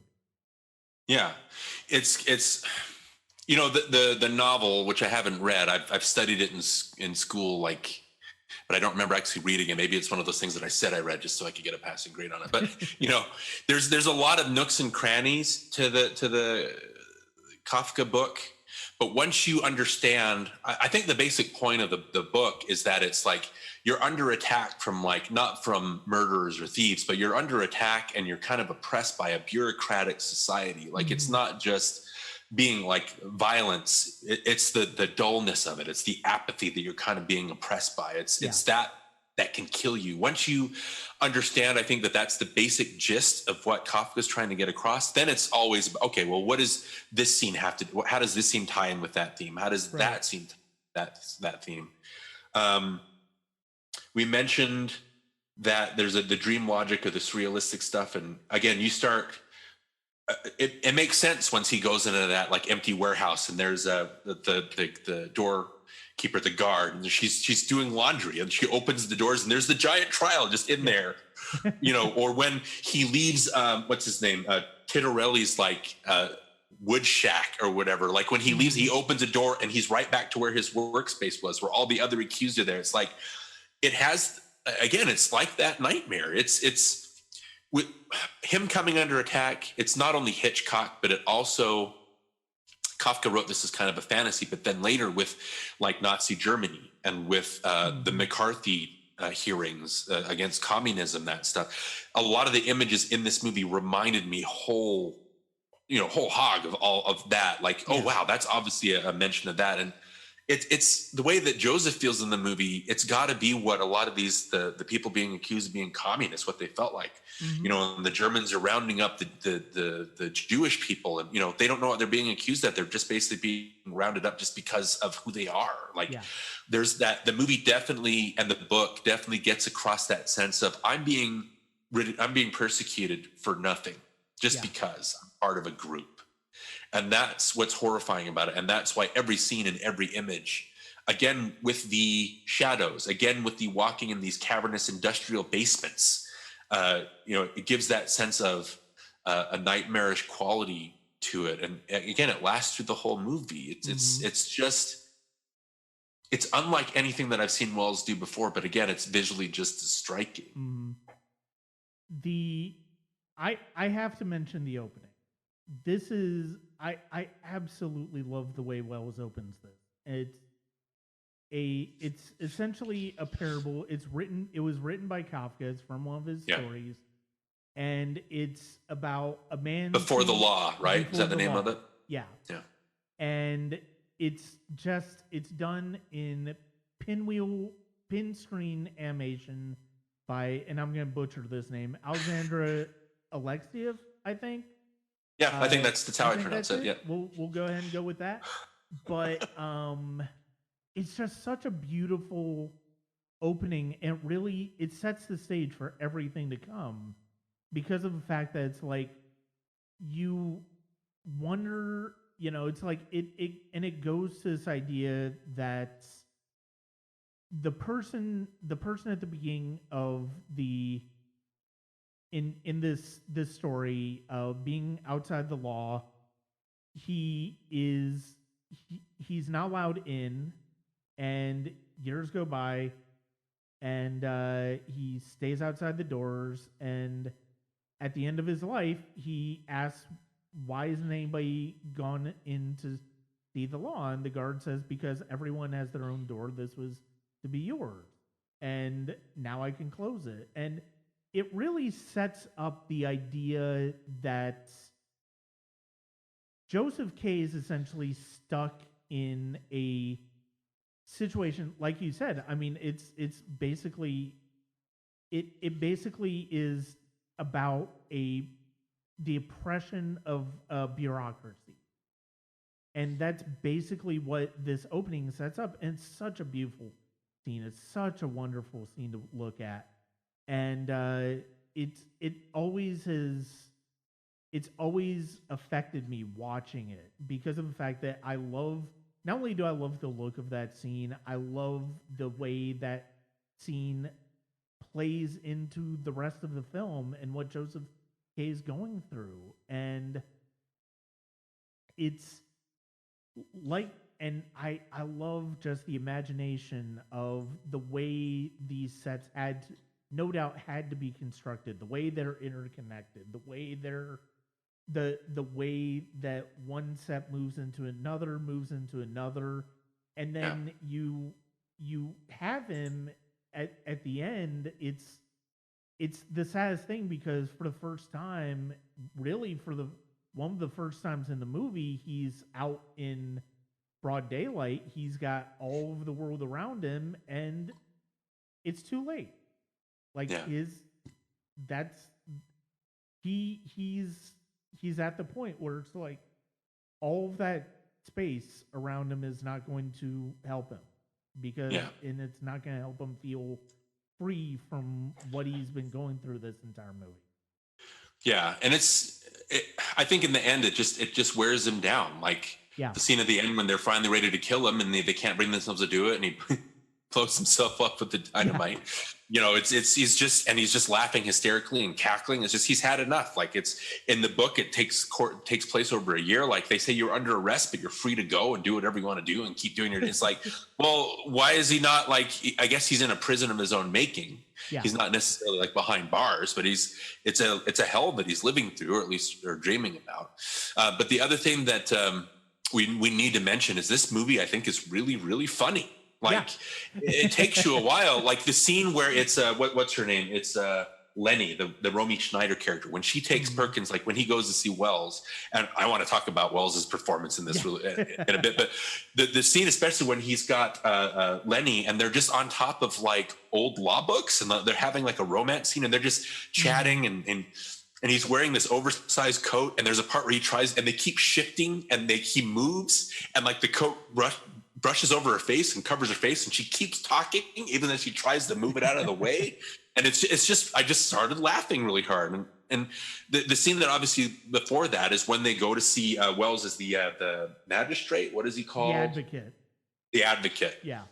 And how they introduce him. I loved how they hit his face. Like, you could hear his voice and like, oh, there's Orson Welles. And like, his voice is so recognizable, but like they hide his face and then they put that hot towel over him. And like, it's just, there's steam and you can see his mouth moving, and he opens his mouth and it's so exaggerated. And I was just laughing. And then when he sits up, because he's like with the personification of sloth, I guess, like he never wants to get out of that. When he pulls the mask, the towel off his face, and his hair and his face are still steaming as he's talking, and he's the thing that doesn't get mentioned a lot, that I don't think we mentioned yet with Welles, is that he's a rapscallion. He's got like a sense of humor. He's like very, he's he'll dig, and like he's got that sense of playfulness that, you know, it's there in Citizen Kane. It's not really there in Othello because it doesn't call for it, but him as the advocate in this, really funny stuff. I liked all of that. I liked, you know, even the part with Moreau at the beginning, even the acting is experimental because they're sitting on that bed and for no reason she puts her hand on Perkins's face as he keeps talking, and then she just moves it down. It's like what is going on? Like nothing makes sense. But again, I think that's the point. It's like nothing's supposed to make sense in this. I think one of the things that's really kind of interesting, and it occurred to me as we've been going through this conversation, is that, you know, we talked about Citizen Kane. We talked about the fact that Charles Foster Kane is not a particularly he's not a particularly sympathetic character because he basically makes his own bed. It's like once he's addicted to power, and it's not going to be until the end of his life that they really realizes just what he lost in that pursuit. And we're watching him from the outside looking in instead of empathizing. Yeah. I think as Welles got older, as Welles moves from film to film to film, his lead characters get more and more sympathetic. You think about Falstaff in Chimes of Midnight. You think about Joseph Kane, The Trial. You think about really Quinlan, even though he's a villain in Touch of Evil, he's really the more sympathetic character between he and Heston's Vargas. Yep. And you look at Othello, and you look at all of these characters, and you really kind of see that. And it goes to this idea that I think Welles was in a way very autobiographical in just about any movie he made. And I think as he got older, he kind of saw, he kind of felt more and more sympathy towards some of these characters, to where it's like a young man like him after Citizen Kane could not have done Chimes at Midnight. He could have possibly made The Trial, but I don't know that it wouldn't have been the same thing. And chances are he probably would have played Joseph K. And that would have been a very different thing than what we get from Perkins in this movie. Right. And it's just one of those things where it's like, again, you basically have to get past Citizen Kane to see just how rich of a career Welles had. And I love what you said about him being a rapscallion. If we'd been talking about F for Fake, you definitely see that in his tone, in his form, in his tone in that movie, because of the fact that so much of it is about hoaxes, so much of it is about playfulness of cinematic form, and that's one of the things that is great about Orson Welles, is that he's respectful to the art form, but he's not reverent towards it. He always was finding ways to push filmmaking forward and to do so in a way that challenged the art form more than just left it at a form of stasis. Yeah. You know, the most indelible image of Welles is that reveal of him as Harry Lime. It's just, it shows his face, and he's got like he's got the cheeks, and he just gives that sly smile that lets you know that he's up to no good, but that you'll like him. Like, he's a likable, again, charismatic. He's just a very playful persona. But I think what you're talking about with like sympathetic characters, he takes a back seat in this one. I think he wanted Jackie Gleason to play the advocate, but then he bowed out, so he played it himself. But when you're talking about sympathetic characters, it's not just Welles, the characters that he plays, because Perkins, it does have that Hitchcock wrong man. You sympathize with him because he's being accused. You don't know why. That's automatically, you gravitate towards him. Mm-hmm.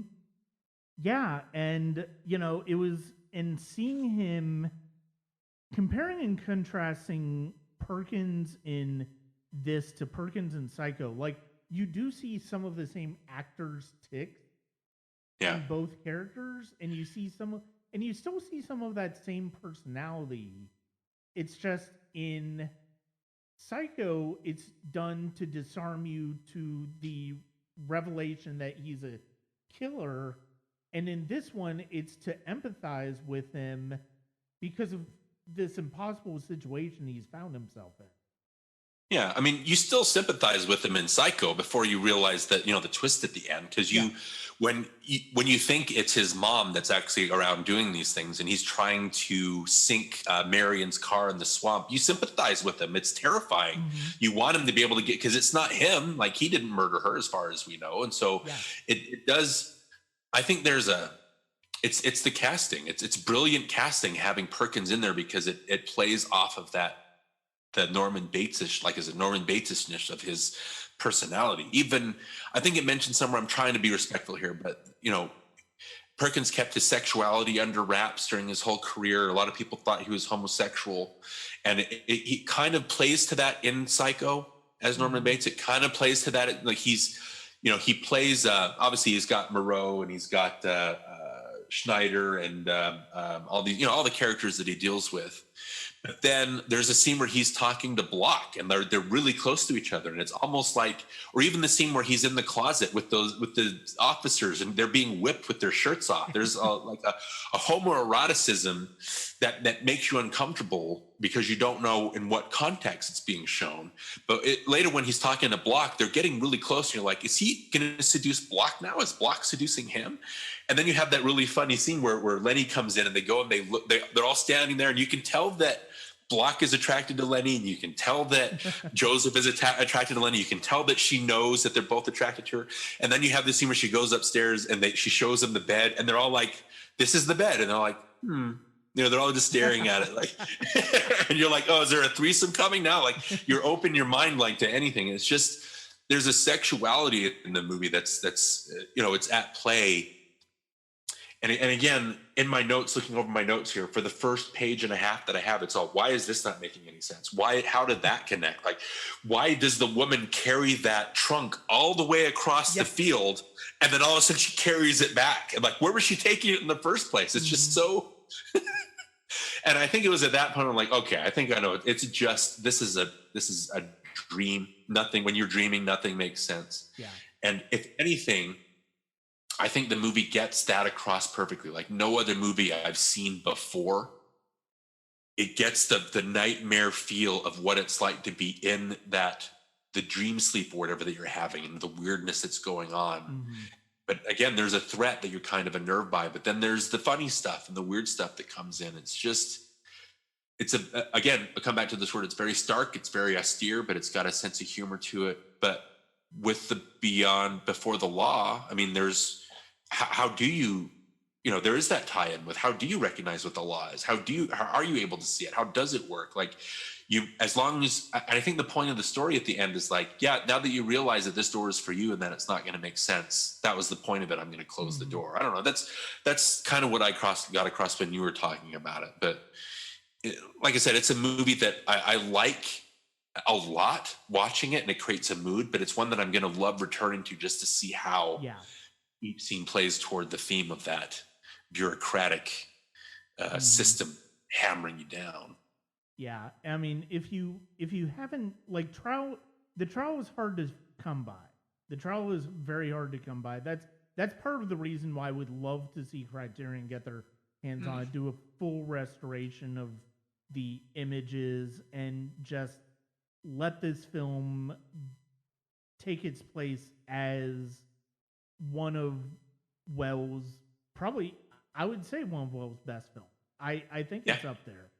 And it's if you're a fan of Kubrick, if you're a fan of David Lynch, if you're a fan of Soberg's Kafka, which, you know, had some issues, but it's still pretty entertaining. I mean, I think you can very easily appreciate, even if you're a fan of like The Truman Show. It's like really The Truman Show is very Kafkaesque in the way in its scenario as well. And there's anything that basically has a character questioning their reality. I mean, Brazil is another one that would fit very well with this. Ooh, yeah. Especially some of the scenes later where, you know, all of the running around and all of that. It's completely, you have to imagine Gilliam was probably a fan of that. Oh, yeah, and the bureaucracy and everything that's beating the Jonathan Pryce character down. That's wow. That's a good connection, Brian. Mm-hmm. But I really do. If you take a chance to watch the trial, take a chance to watch Othello. I mean, one of the things that's great about Wells, and we sort of touched on it early on when we were talking about his career in general before we started talking about the films that we talked about, is the fact that he is somebody who always, he wasn't just pushing film forward. I think to a certain extent, he was also pushing audiences forward too. He was challenging audiences' perceptions on how film could make us feel. I think how film was made, obviously, but also how stories could be told on film. And I mean, that's one of those things that, like, you look at you look at Touch of Evil with that great tracking shot at the beginning. You look at the way that scenes like with Vargas and Quinlan play out at that really completely improbable ending on the pier in Touch of Evil, and then you look at something like Leave Shanghai, which plays into film noir, but is also very romantic and emotional. And then you look at movies like Othello, you look at movies like Chimes at Midnight, you look at movies like The Trial, where he's telling stories that you might be familiar with, especially when it comes to Shakespeare, but he's doing it in a way that's different and doing it in a way that challenges you. And I think that's one of the endearing, great qualities of Wells as a filmmaker. Yeah, the word that kept coming to mind as you were just talking was memorable. Every Orson Welles movie, even if it's compromised like Othello, every movie that I've seen of his is memorable. There are images that'll never leave me. I'm very thankful that you're able to bring The Trial into my life. It's, there are images that I'm never going to forget. And it's something that like I said, I'm going to return to. And I think Criterion, they must have that, because they did Othello, they did Chimes at Midnight, they've done all of his stuff. So there's got to be something in the works. It's just a matter of time. Yeah. But again, I think, and I mentioned this a couple of times, it's just even subpar Orson Welles is still more fun and more entertaining and more innovative and more creative than most people at their peak. And the worst thing, I don't think I've seen a movie that's this way of his yet, but the worst thing you could say about an Orson Welles movie is that it's unmemorable, is that it doesn't have a personality. Because like you said, he is trying to push the limits of what we accept. And like with Citizen Kane, people pushed back against that. And it was hard for even the deep focus. People's eyes weren't used to adjusting or focusing on everything. But now it's become commonplace. In an episode of NostalgiaCast, we talked about Queen, our Flash Gordon episode. The thing that makes Queen such a immortal band is they don't sound like they come from the 80s. They sound like they were from the future. They're modern. They're trying to push boundaries. They were trying to be different. So I don't think the music from Queen dates, because it's just as innovative today as it was back then. And there's a sound because they were trying. And when you watch an Orson Welles movie, I feel for people that watch an Orson Welles movie and don't feel anything as far as images go, and as far as what's trying to be pushed, and even just watching without any dialogue, would be memorable. And so that's the main thing that I love about Orson Welles. We need more showmen, even if that comes across as a negative. Yeah. And you were talking about even subpar average Orson Welles is memorable. I mean, we haven't even brought up the sort of incomplete version of Don Quixote that was recreated. I mean, even that, you can see that would have been fascinating if he had been able to complete it. Like, that would have been interesting version of that material. And, the man never, that's the thing that's so great about Wells, is that he always had interesting ideas on the types of stories that he was telling. And it doesn't matter what it was, but he had something interesting to say, and we're fortunate whenever we have a filmmaker like that come around. Well, let me ask you a final question here is, do you think, because again, I'm kind of on the fence, do you think we would have gotten better films out of him? Maybe that's not the right. If he'd had the freedom to do whatever he wanted, like if he hadn't been kind of screwed over by the system, is that a Wells that you'd prefer? Or do you prefer the Wells that we have where he's got, even his failures are fascinating? What Wells, because it's heartbreaking knowing that he never got the same break. It's heartbreaking because you can see everything that he was capable of. But I don't know if I would trade that for the Wells that got everything he wanted. I know. And I mean, that's one of those what ifs that you can't help but think about, that I don't know if there's a real answer to it. Like, because like you said, I mean, maybe we could have gotten better Wells than we did. Maybe we could have gotten these big elaborate productions and him basically being able to do what he wants with Othello or The Trial or just anything that he wanted to do, or Don Quixote. But at the same time, I think you're right. I think it's a tough question because of the fact that it's like, what we got out of him, as frustrating as it must have been for him to go through his career like this, in a way, that's part of what makes these films endure as much as they do, because you can see the blood, sweat, and tears that went into them. Oh, yeah. Yep.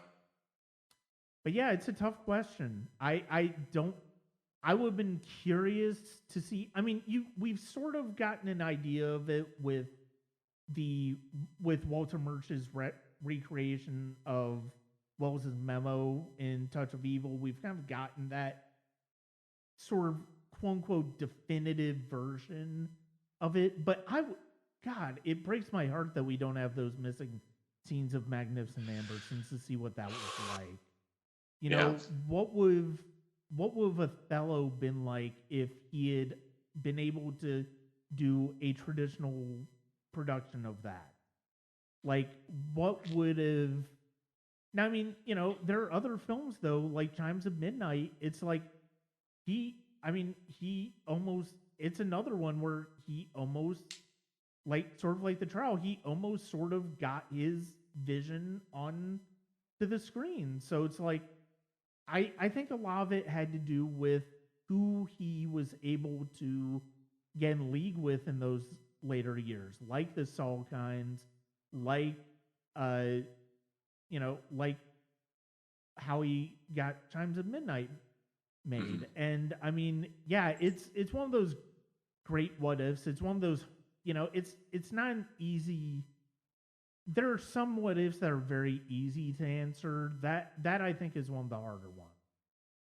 Yeah, maybe if we could just do a glimpse into the alternate universe and then decide if we want to live in that time or just trade it back and keep what we've got. Maybe if we could do that, that would be something. Yeah.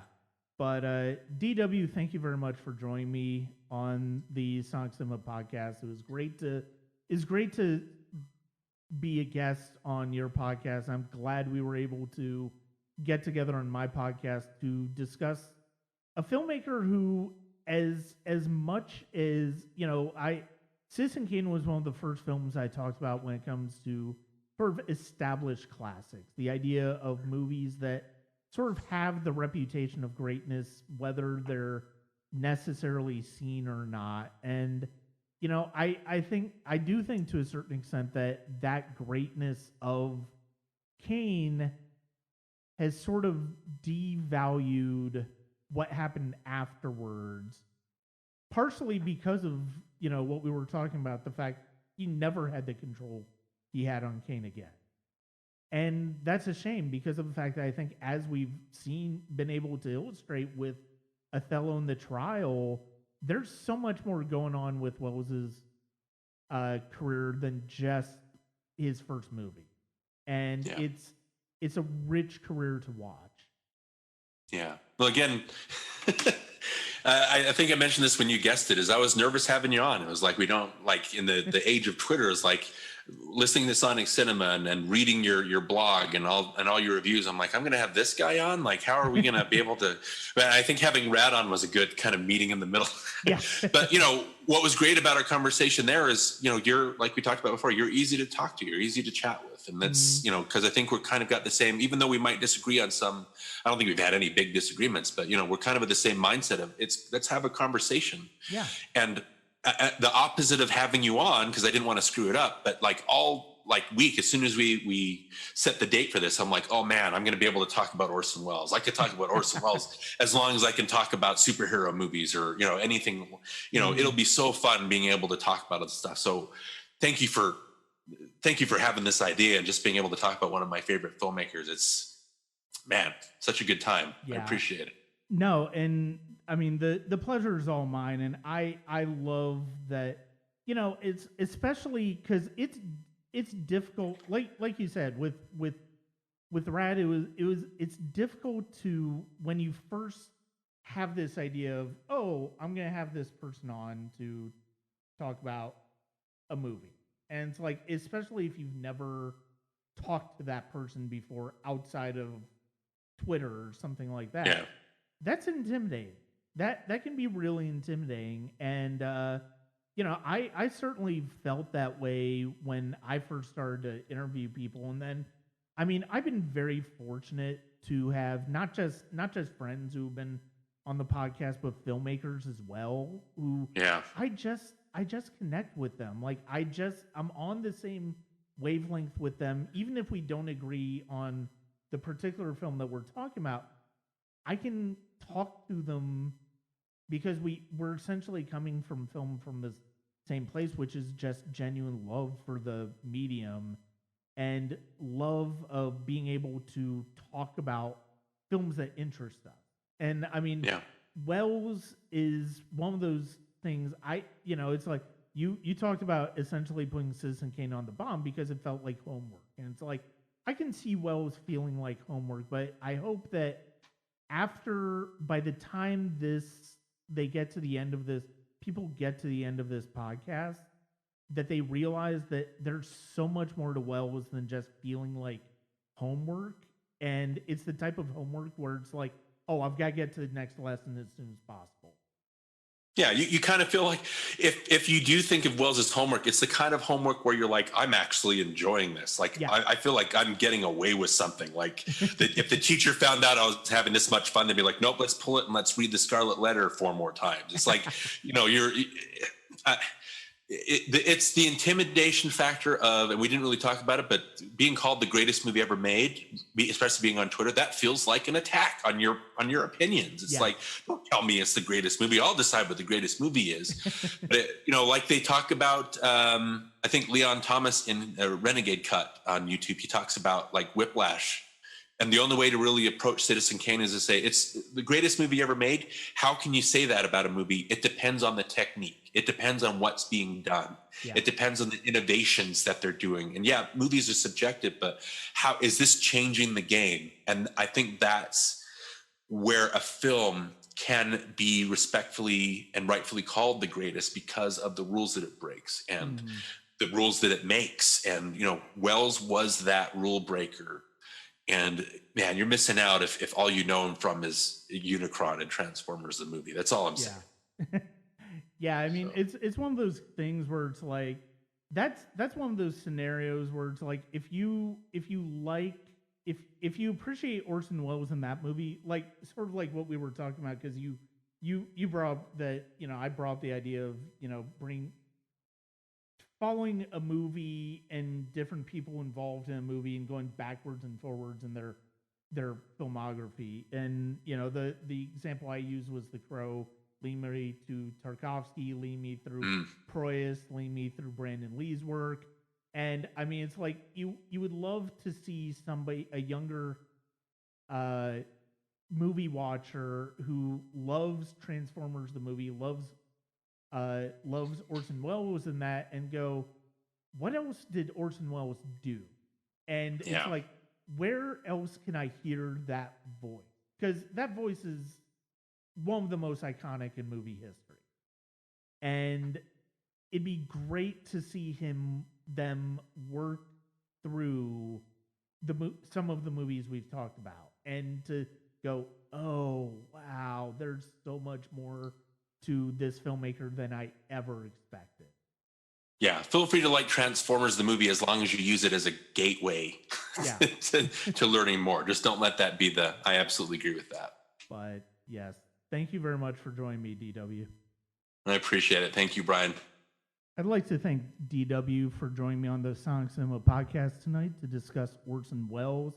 I hope you guys enjoyed the conversation, and I hope you guys go out and check out Othello and The Trial.